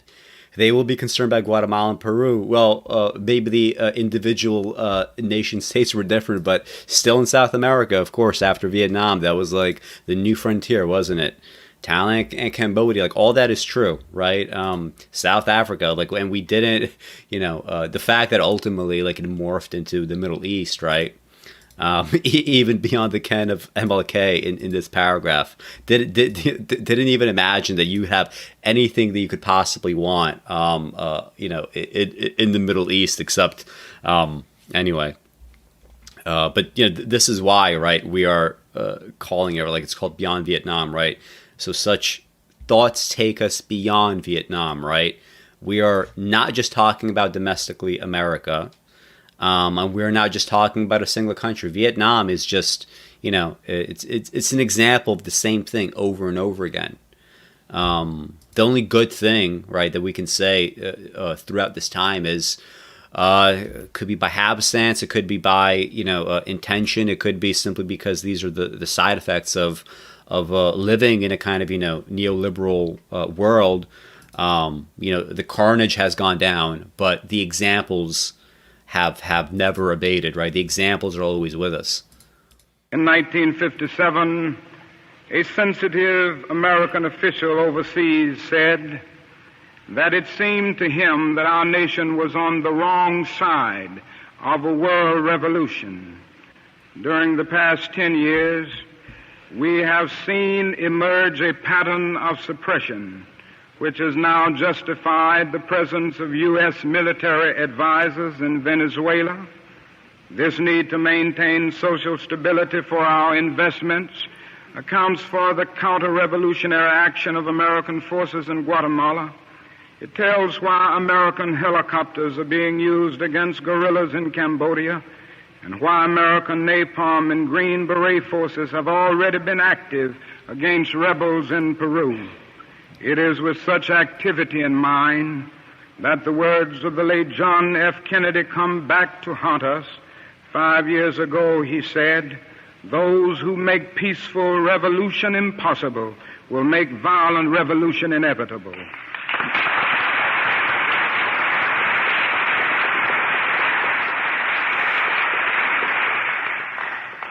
Increasingly by choice or by accident, this is the role our nation has taken, the role of those who make peaceful revolution impossible by refusing to give up the privileges and the pleasures that come from the immense profits of overseas investments.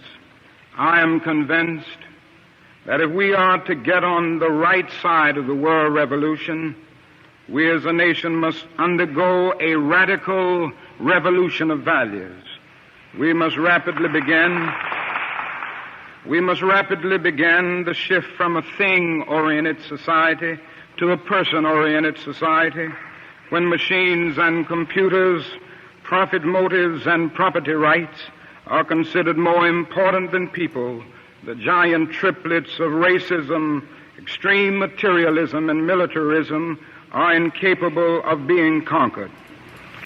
Can you just imagine how I don't even want to bring up these names simply because they are a byproduct of if you want to call it a democratization of information or whatever. You have the last few years more and more both conservative and liberal voices honestly just sort of coming to the fore. And when it comes to the conservative voices, just think about the fact that they keep doing this thing, and some of them actually believe it. They believe, right? They believe that MLK would have been on their side, whatever dumb fuck side that they're, a position, whatever they're taking, today, right? And I mean, look, this is where he starts getting in trouble, right? You have to undergo a radical revolution of values. Okay. That sounds very kind of self-help in the kind of, the Larry Elder sense. But for that to happen, right, this isn't a kind of essence precedes existence, right? It's the opposite, right? It's existence precedes essence. For you to have that revolution of values, how do you get that? We must rapidly begin to shift from a thing-oriented society to a person-oriented society. When machines and computers, profit motives, and property rights are considered more important than people, the giant triplets of racism, extreme materialism, and militarism are incapable of being conquered, right? This is not today's conservative position, right? To the extent that, conservatives even exist today, they don't really, right? They are just kind of, they are just radical right-wingers, right? There is no conservatism that's alive in modern America. But needless to say, no way would MLK be on their side of pretty much anything today, much less, during Vietnam. A true revolution of values will soon cause us to question the fairness and justice of many of our past and present policies. On the one hand, we are called to play the Good Samaritan on life's roadside, but that will be only an initial act. One day we must come to see that the whole Jericho road must be transformed so that men and women will not be constantly beaten and robbed as they make their journey on life's highway. True compassion is more than flinging a coin to a beggar. It comes to see that an edifice which produces beggars needs restructuring.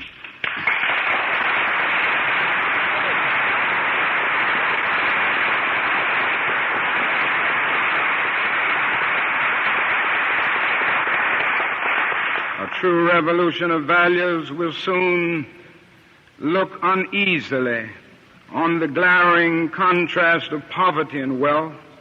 With righteous indignation, it will look across the seas and see individual capitalists of the West investing huge sums of money in Asia, Africa, and South America, only to take the profits out with no concern for the social betterment of the countries and say, this is not just. It will look at our alliance with the landed gentry of South America and say, this is not just. The Western arrogance of feeling that it has everything to teach others and nothing to learn from them is not just. A true revolution of values will lay hand on the world order and say of war, this way of settling differences is not just. This business of burning human beings with napalm, of filling our nation's homes with orphans and widows, of injecting poisonous drugs of hate into the veins of peoples normally humane, of sending men home from dark and bloody battlefields physically handicapped and psychologically deranged, cannot be reconciled with wisdom, justice, and love. A nation that continues year after year to spend more money on military defense than on programs of social uplift is approaching spiritual death.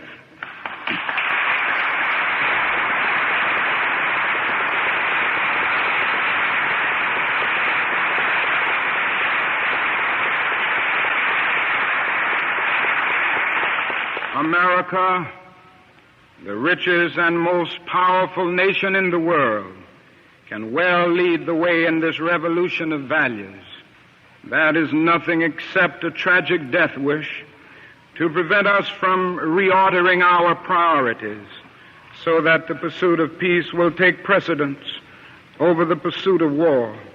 There's nothing to keep us from molding a recalcitrant status quo with bruised hands until we have fashioned it into a brotherhood. And this just makes me realize how it's so obvious why conservatives, especially, or even mainstream media, right? Because we could you could sort of disaggregate the two, I guess. But generally speaking, status quo is status quo. Why does the status quo want an image of MLK to be a certain way, to look a certain way? Why do they want that image of MLK? And it's because, look, this was in the 60s. Looking ahead, we had the same kinds of conversations, right, during this election, or at least Bernie Sanders had some of them, I guess.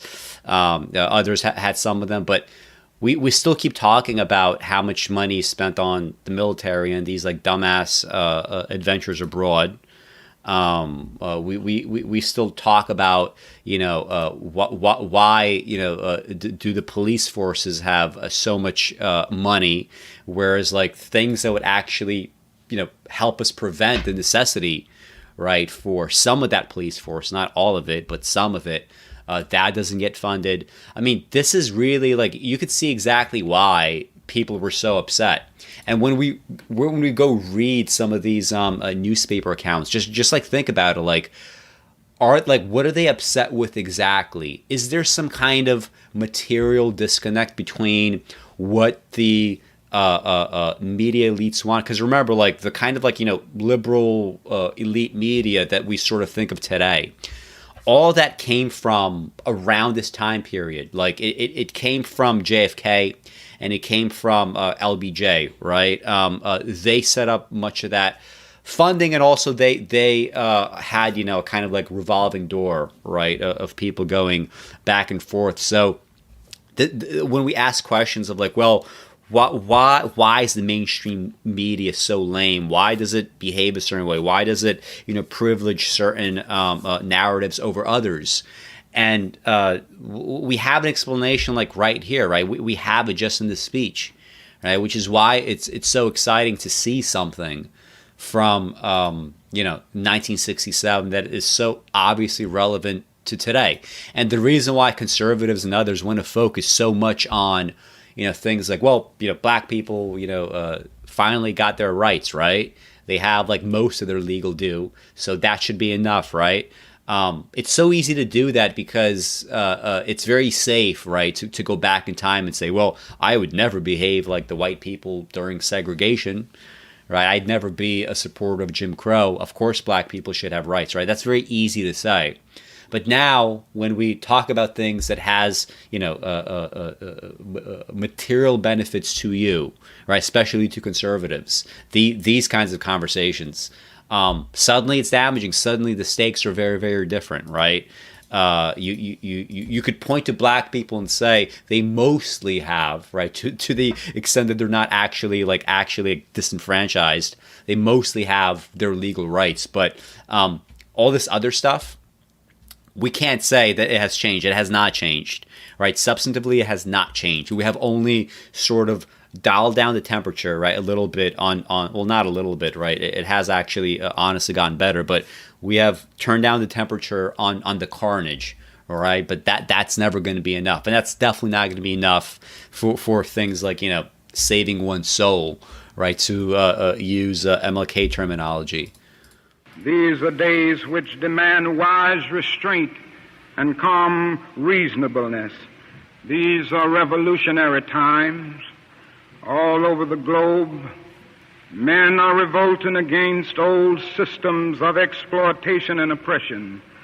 And out of the wombs of a frail world, new systems of justice and equality are being born.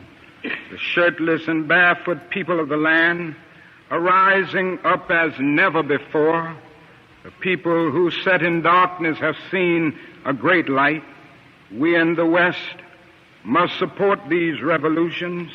It is a sad fact that because of comfort, complacency, a morbid fear of communism, and our proneness to adjust to injustice, the Western nations that initiated so much of the revolutionary spirit of the modern world have now become the arch anti-revolutionaries. This has driven many to feel that only Marxism has a revolutionary spirit. Therefore, communism is a judgment against our failure to make democracy real and follow through on the revolutions that we initiated. Our only hope today lies in our ability to recapture the revolutionary spirit and go out into a sometimes hostile world, declaring eternal hostility to poverty, racism, and militarism. With this powerful commitment, we shall boldly challenge the status quo and unjust mores, and thereby speed the day when every valley shall be exalted and every mountain and hill shall be made low, and the crooked shall be made straight and the rough places plain. And why don't we just apply this to like today, right now, right? I mean, so if MLK believes that Marxism, is some kind of deception or trick or whatever, whatever position you take on that is irrelevant. Well, in 2016, what did that revolution look like? What were people hoodwinked into believing? They thought that wasting their vote on somebody like Donald Trump was the revolution, and of course to a much smaller extent, right? I mean, in the kind of liberal narratives, right, which was like vote for Hillary. That was supposed to be its own kind of revolution because, like, I don't know, like a woman that sort of came into prominence strictly because of her name, right, and her relationship to a former president. That was supposed to be the revolution, right? The first woman president. Why are people drawn to the revolution of Trump? Why do they think that's a genuine revolution?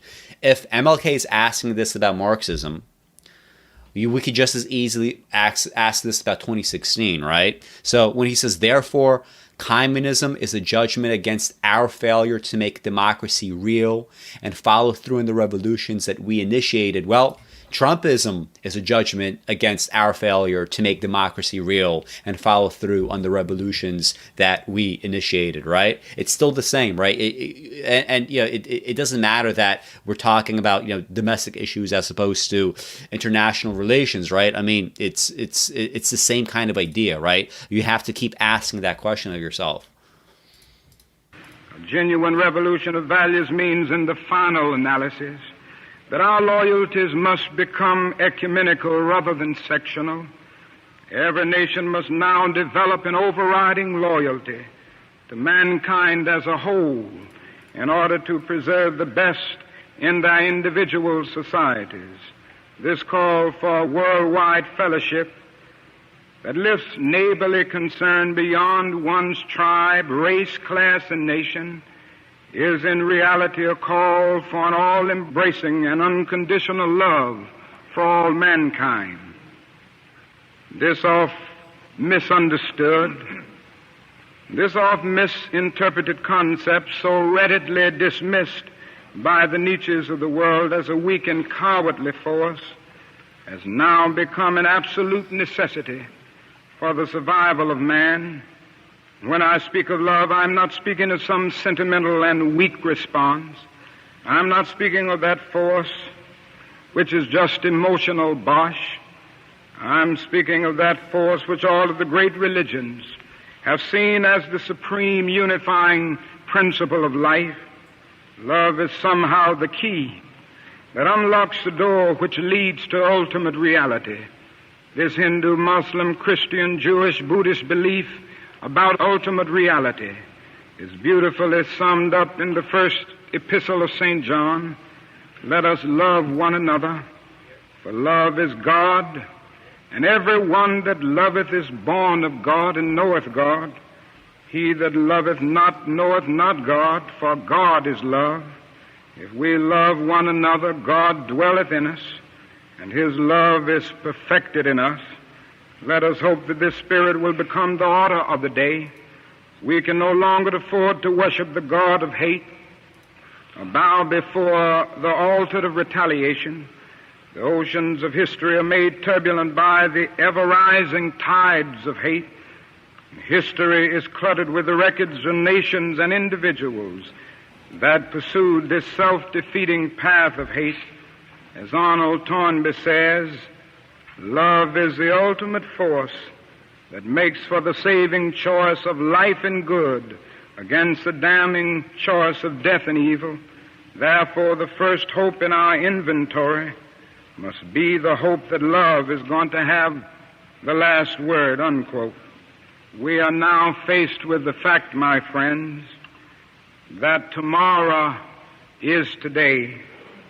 We are confronted with the fierce urgency of now. In this unfolding conundrum of life and history, that is such a thing as being too late. Procrastination is still the thief of time. Life often leaves us standing bare, naked, and dejected with a lost opportunity. The tide in the affairs of men does not remain at flood, it ebbs. We may cry out desperately for time to pause in her passage, but time is adamant to every plea and rushes on. Over the bleached bones and jumbled residues of numerous civilizations are written the pathetic words, too late. That is an invisible book of life that faithfully records our vigilance or our neglect. Omar Khayyam is right, the moving finger writes, and having writ moves on. That was such a beautiful little part, right?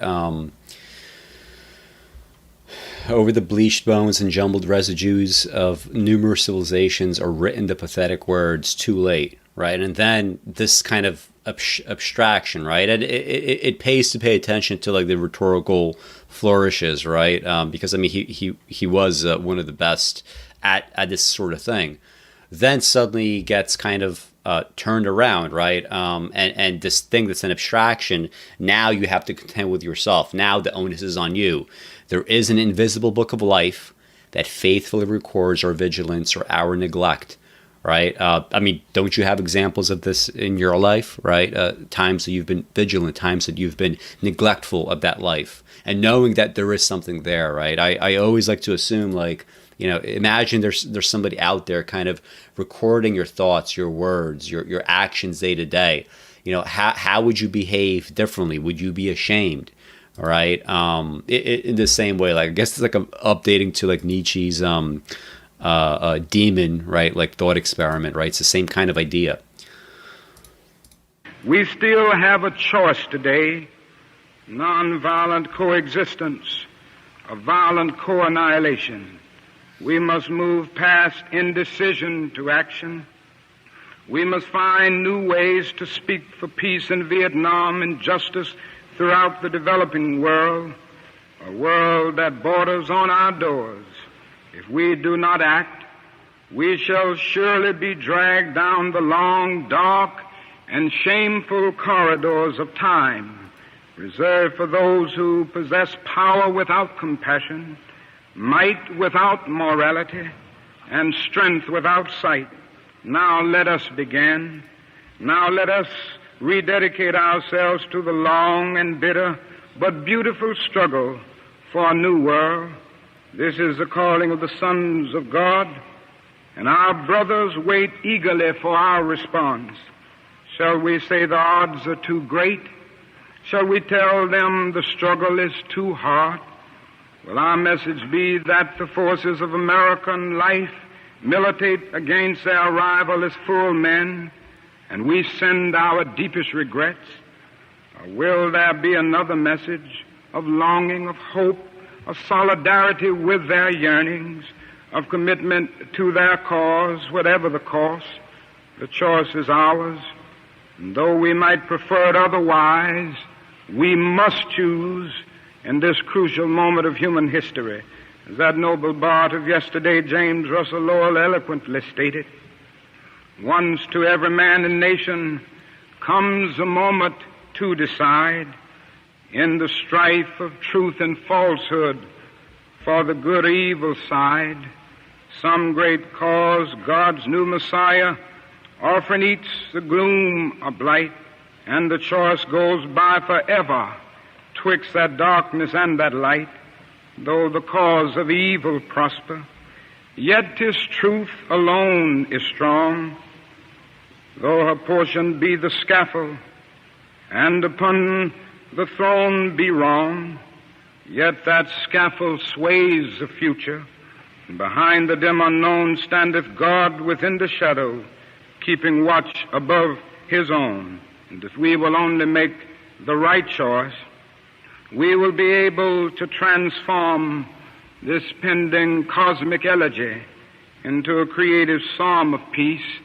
If we will make the right choice, we will be able to transform the jangling discords of our world into a beautiful symphony of brotherhood. If we will but make the right choice, we will be able to speed up the day all over America and all over the world, when justice will roll down like waters and righteousness like a mighty stream.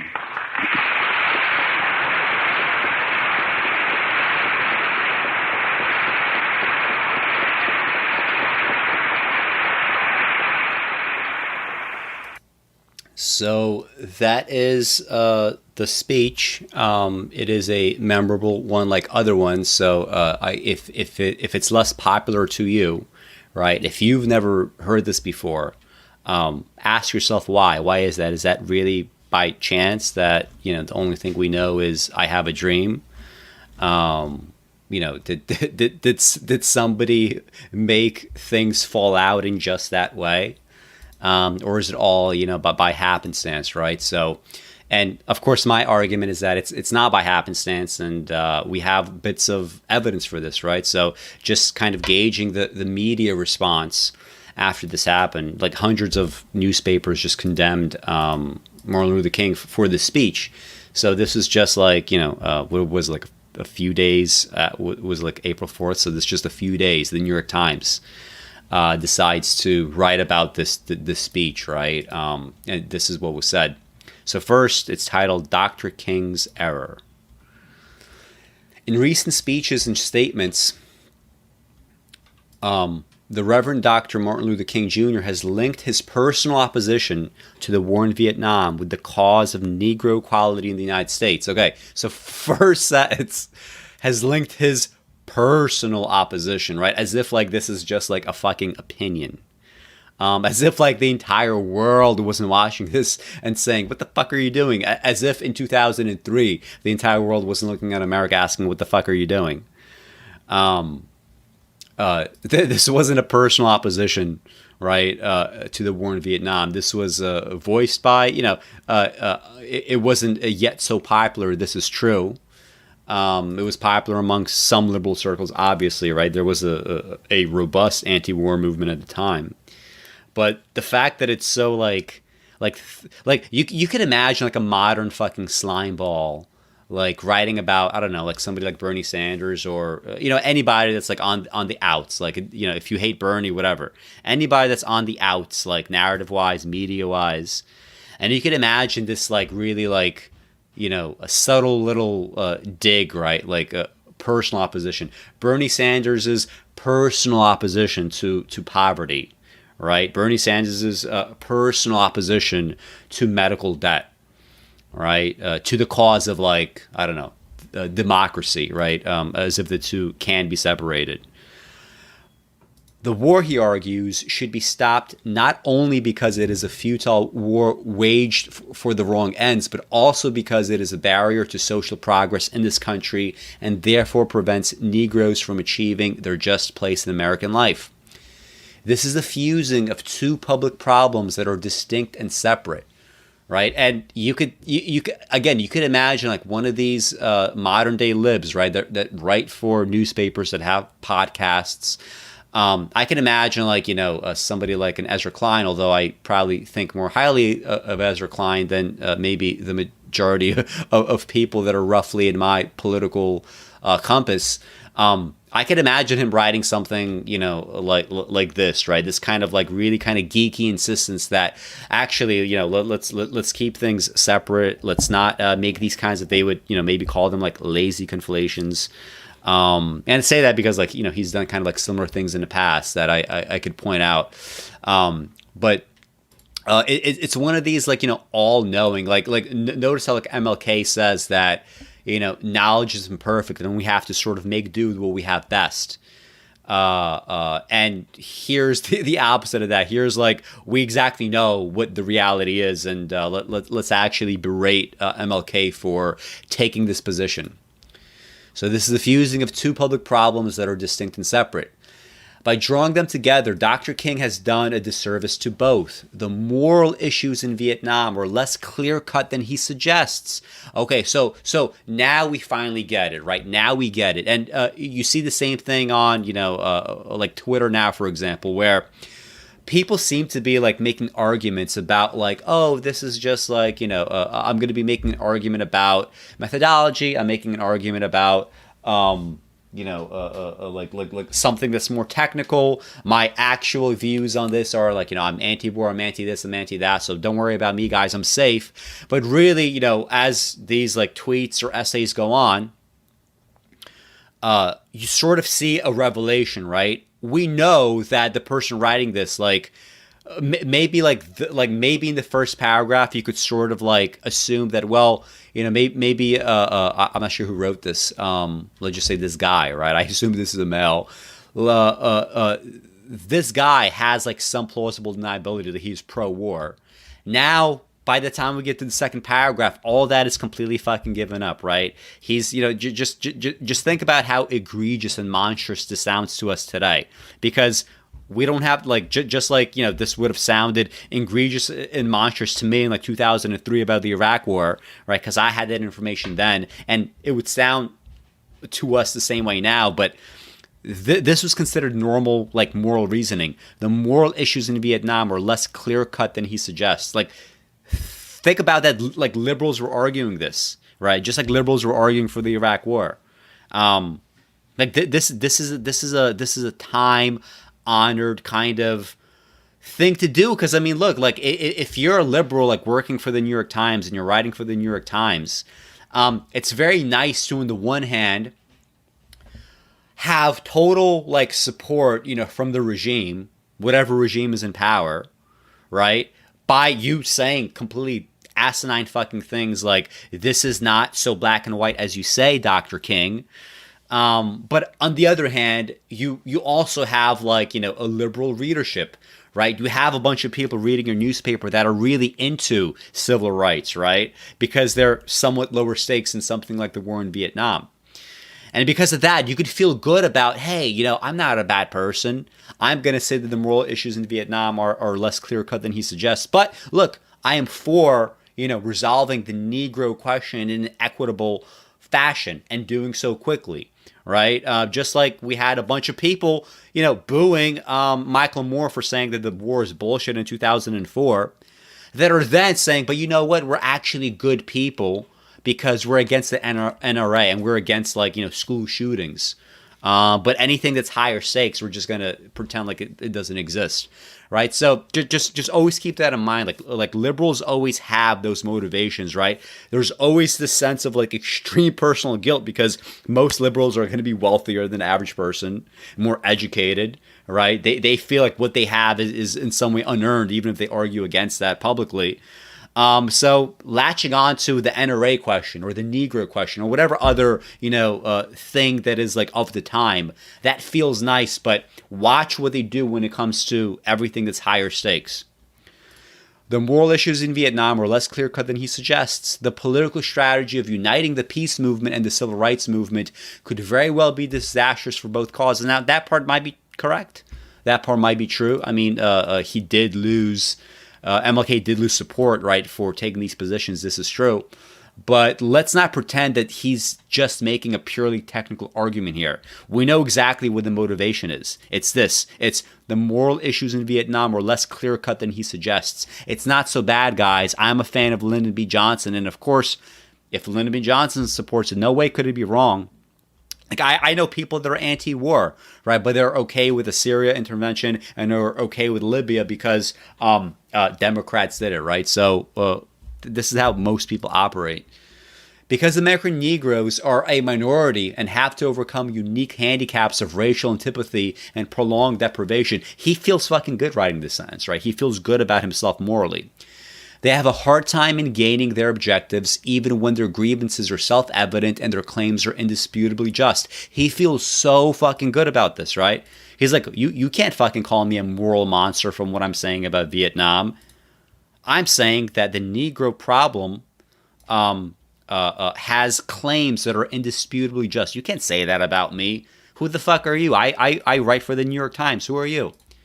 As Dr. King knows from the Montgomery bus boycott and other civil rights struggles of the past dozen years, it takes almost infinite patience, persistence, and courage to achieve the relatively simple aims that ought to be theirs by right.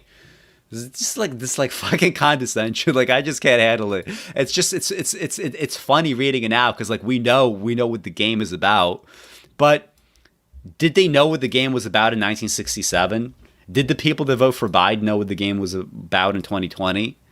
The movement toward racial equality is now in a more advanced and more difficult stage of fulfilling basic rights by finding more jobs, changing patterns of housing, and upgrading education. The battlegrounds in this struggle are Chicago and Harlem and Watts. The Negroes on these fronts need all the leadership, dedication, and moral inspiration that they can summon. And under these circumstances, to divert the energies of the civil rights movement to the Vietnam issue is both wasteful and self-defeating. And the reason why I respect this so little is the same reason why I have so little respect for like the typical men's right activist. It's not so much that like men's rights activism, and I'm sure like MLK to some degree understood this about his own life and about his own struggles, because it's not so much that MRA types are wrong in their observations that, for example, it's men that in the modern Western world bear the brunt of things like violence, suicide, poverty, homelessness, lack of education, right? These are almost like, they're not uniquely male problems, but they fall upon men, in such kind of disproportionate ways. It's not so much that this isn't true. It's more so that MRAs, while pointing out these perfectly correct things, just like this guy's pointing out perfectly correct things about the Negro problem in 1967, they are doing so while trying to build their rights off of the backs of others. I said the story before how I got into an argument with some MRA guy who had the site where like there was an article arguing for MRA rights based on the fact that, like, well, I don't want to call it a fact, but he thought it was a fact, that in Saudi Arabia, he was arguing that, in fact, men have it worse in Saudi Arabia than women. Like he was literally trying to build a case for men's rights off of the backs of like clearly exploited women in Saudi Arabia, in places where he would never, ever, ever, ever want to switch places with a woman. The same thing is happening in this article, right? MLK must have seen this. He must have seen that as he's arguing for the rights of black people, there is this other thing going on that, as bad as black people have it, I'm sure on some level he understood, well, not on some level, he clearly understood that what's happening to brown people, right, elsewhere, right, to Asian people, right, to Vietnamese, that those stakes are higher. You can't simply dismiss their plight and say, I'm going to have somebody else deal with it. MLK, even if he, took shit for doing this thing, the fact is, by doing this speech and by making it kind of like, more common, right, in people's minds, like having someone like MLK to talk about these issues, like that eventually, right, whether right then or not is irrelevant, that eventually is going to get people more on your side. And even if it doesn't, like even if strategic, like as a strategy, like it fails, You can't get rights off of the backs of other people. And the fact is, by ignoring what's happening in Vietnam and just talking about black people, you are sort of doing that, right? You are saying, I will never bring this thing up because I am scared, right? And also, just like long term, it is just kind of true, though, that, how America treats everyone else in the world, it is going to be a barometer for how it's going to treat its most vulnerable domestic populations, right? That is not an observation that should be lost upon anyone. The eradication of poverty is at best the task of a generation. This war inevitably meets diverse resistance such as the hostility of local political machines, the skepticism of conservatives in Congress, and the intractability of slum mores and habits. The nation could afford to make more funds available to combat poverty even while the war in Vietnam continues.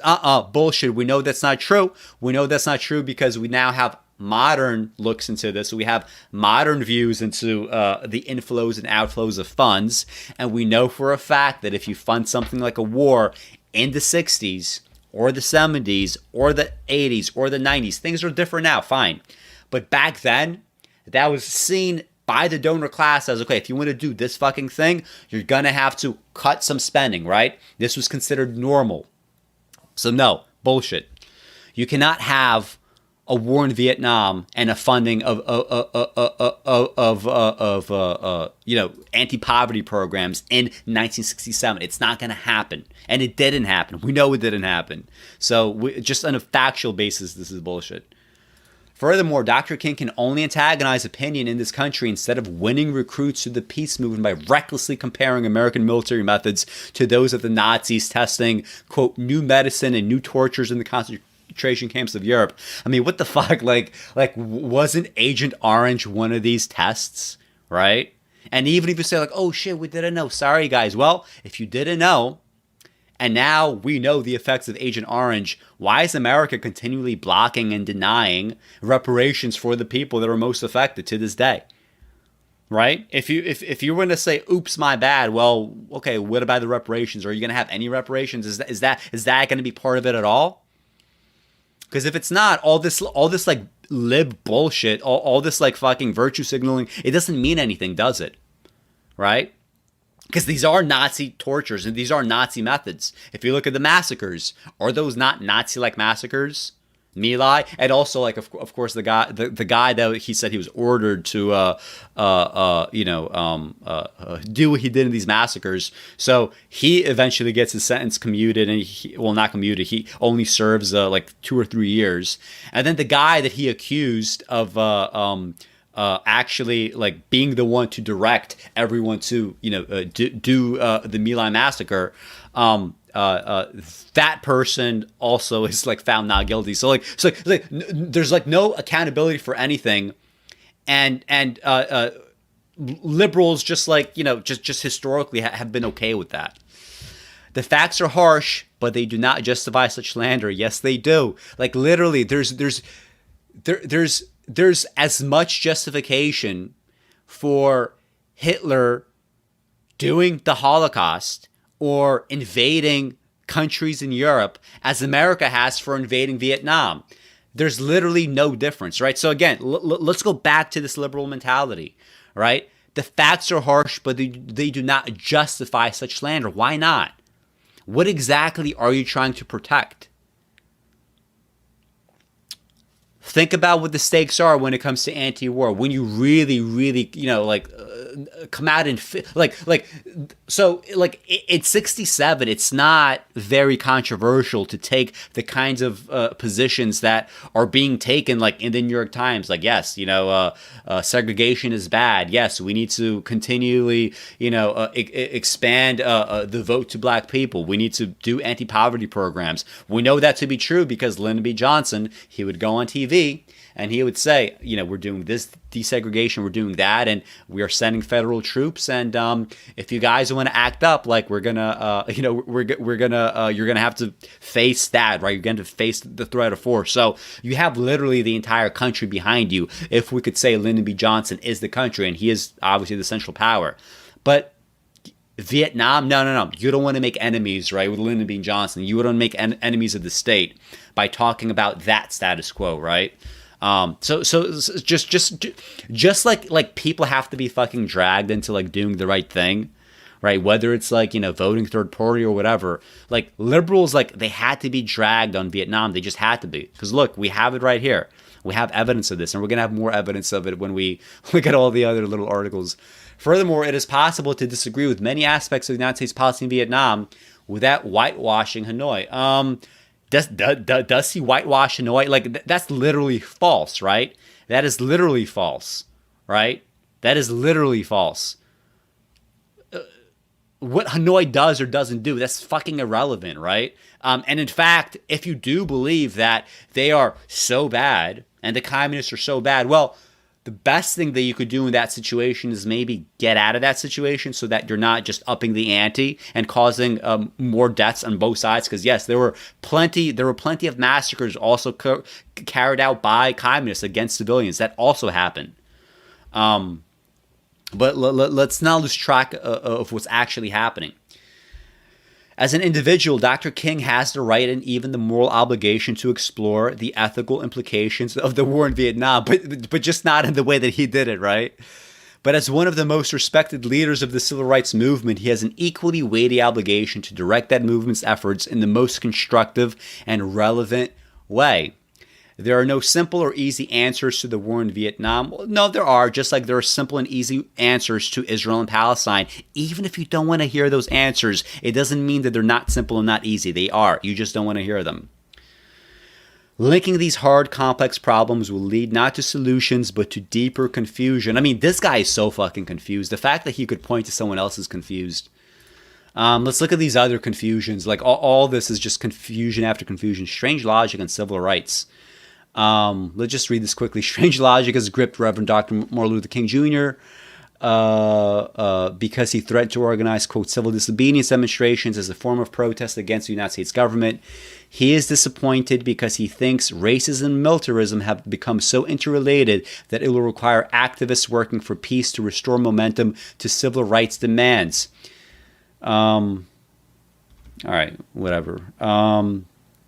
Look at this little quote. Most Americans are troubled about Vietnam, but not many equate our problems there with the fortune of civil rights at home.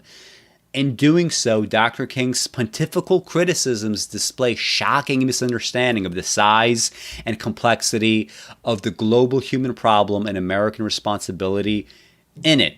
I don't know. Whose shocking misunderstanding, right, are we really talking about here? A tragedy. So yeah, this is the Washington Post. He, Dr. King, has diminished his usefulness to his cause, to his country, and to his people. So Dr. King has done a grave injury to those who are his natural allies in a great struggle to remove ancient abuses from our public life. And he has done an even graver injury to himself. Many who have listened to him with respect will never again accord him the same confidence. Why? Because he said something true? He has diminished his usefulness to his cause, to his country, and to his people. For his part, King explained his decision. I knew I could never again raise my voice against the violence of the repressed in the ghettos without having first spoken clearly to the greatest purveyor of violence in the world today, my own government. I mean, literally true. I mean, this is controversial. Yeah, so we read this New York Times shit. Guest editorial. Martin Luther King crosses the line.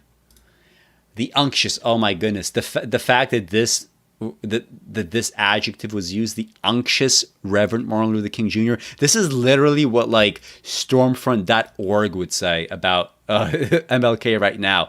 The unctuous MLK, who is fighting for rights and Christianity on the one hand, and then like, fucking women behind his wife's back on the other hand. The unctuous Reverend if you don't know, one of the definitions of the word is oily. The oily Reverend Martin Luther King Jr. He's so slippery. He's a fucking serpent, right? Has been something of a hindrance to the civil rights movement since he was awarded the Nobel Peace Prize. So like you see like the shit libs coming out in full force, even before, right, the speech. Since the award, he has specialized in speaking in Olympian tones rather than addressing himself to the practicalities of the civil rights movement. Well, if you'd actually read the speech and you see that it's well written, right, to just denigrate it as merely Olympian, right, which is just highfalutin is bullshit, right? It's a very well crafted piece of rhetoric.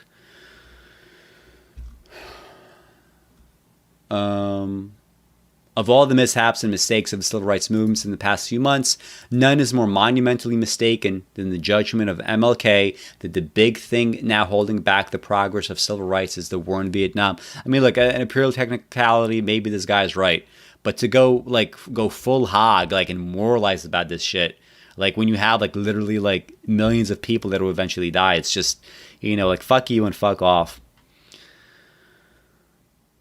Dr. King has now destroyed the capacity he once clearly had for national leadership of the Negro movement. Let's see if there's anything interesting here. His savage denunciation of American motives. What the fuck? These people are just so... King seems to have overstepped himself again in his campaign to add an oak leaf cluster to his Nobel Peace Prize. And they keep talking about the Nobel Peace Prize. Give me a fucking break. It's almost as if they feel it's undeserving, right? Well, Obama didn't deserve it, obviously, but he got it. What was it? Was it in 2009? He was president for a few months, and then he got it. Martin Luther King tries to have it both ways. Since he needs all the white and Negro support he can get to start the civil rights movement rolling again, it's hard to see how he did it anything but injury.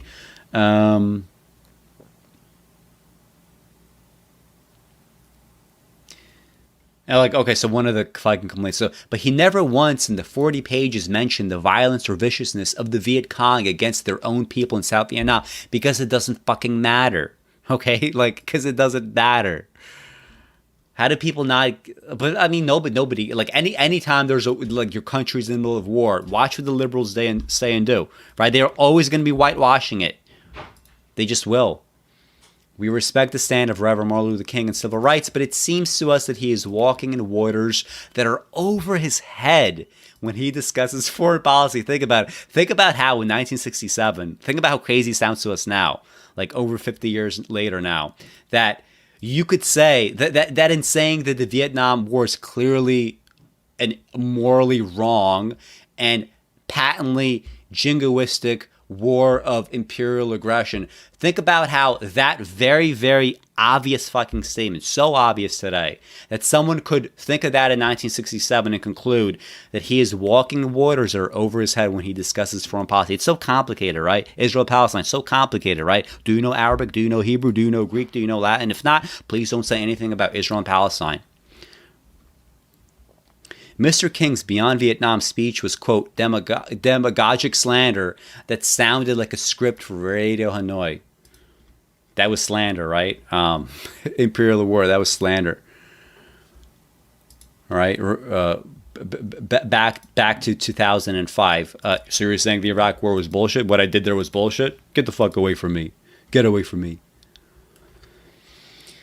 His exaggerated charges of atrocities... Really? Think about how insane. Okay, you want to talk about QAnon? I recently had a little argument with somebody about QAnon. That, if you look at something I was listening to Chapo Trap House, and they made the observation that in the future, it looks as if K-Hive is going to be this administration's QAnon.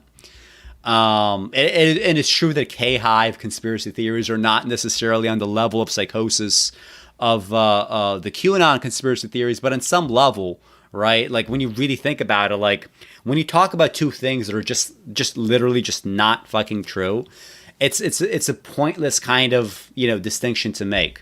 And think about how this is QAnon level shit, right? To call what happened in Vietnam exaggerated charges of atrocities.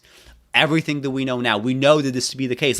What is the function of liberals in these kind of administrations, right? It's to herd you, it's to get you in line. It's to get you to say, yeah, of course the Negro question needs to be resolved in the way that MLK says that it needs to get resolved. But let's not talk about these other things. Let's not talk about the antis. Let's not talk about the stakes. Anything that is of these stakes, right, is exaggerated charges. you're gonna hear this forever. I mean, these people are just so reprehensible. A great many people misled about equality by by MLK's extravagant, inaccurate statements, and the nightly bout of combat coverage on television have gotten a twisted impression about the Vietnam War. Extravagant, inaccurate, a twisted impression about the war. There is no distinction between like QAnon level shit and this. There just isn't, right? On some level, like fundamental reality, this is a twisting of fundamental reality. It just is. Who cares if the conclusion is the Vietnam War isn't as bad as he says versus Pizzagate is real and Hillary Clinton is a pedophile. I mean, who gives a fuck? Right? We're both talking about two untruths, except one of them, of course, creates cover, right, for a literal war, and the other one is just some bullshit that might, get a handful of people killed, right? Once you have enough QAnon shit in the ether, right? Maybe somebody's gonna like shoot up a pizza parlor or some shit. But like stopping a war, right? That is now psychosis, right? That is now extravagance. Right, that is now MLK not standing, in his lane anymore. And one of the things that got me, like, I was also like watching like a documentary about this speech, and they had like some activist from like contemporary times, and he said something like, the reason why people had this like response to the speech was just racism, right? That they believed that MLK was good enough and smart enough to talk about the rights of American blacks, but not good enough and smart enough to talk about the rights of Vietnamese people. But really, it's not, that wasn't because of racism. It was simply because MLK decided to, and I think actually somebody actually said that, like, well, if you took the opposite position that the war was good, suddenly like all these like newspapers would be saying, oh yeah, what a nuanced person that really understands the complexity of the world today. They're upset not because they believe a black man needs to stay in his lane, although like maybe in the background that's kind of the case too. They're more upset that he's taking a position that is against the state orthodoxy. And Lyndon B. Johnson is your fucking administration, right? You wanted him elected, guys. You're a liberal. You want him elected. So you're going to defend that war because he ratchets up the tension. Beaten, frustrated, not knowing where to turn next in the civil rights movement, MLK solved his dilemma by turning to the Vietnam War. You just want to like fucking... Anyway, I'm not going to say it because I don't know if this person's still alive and I might get in trouble. His defection from responsible leadership has cleared the cloud of confusion has been enveloping the Negro movement. What now seems emerging clearly is two distinct movements. One is a dangerous fringe now represented by Dr. King, whose recent speeches could have been written by Ho Chi Minh, by a prize fighter who made millions beating up other men, and by a wild-eyed radical who has publicly urged Negroes to kill whites who do them wrong. Most people disagree with Martin Luther King and Vietnam fighting. Yeah, they did. Guess what? That's not a fucking own. That's not a gotcha. That's, oh my goodness, look at America, as ignorant as me.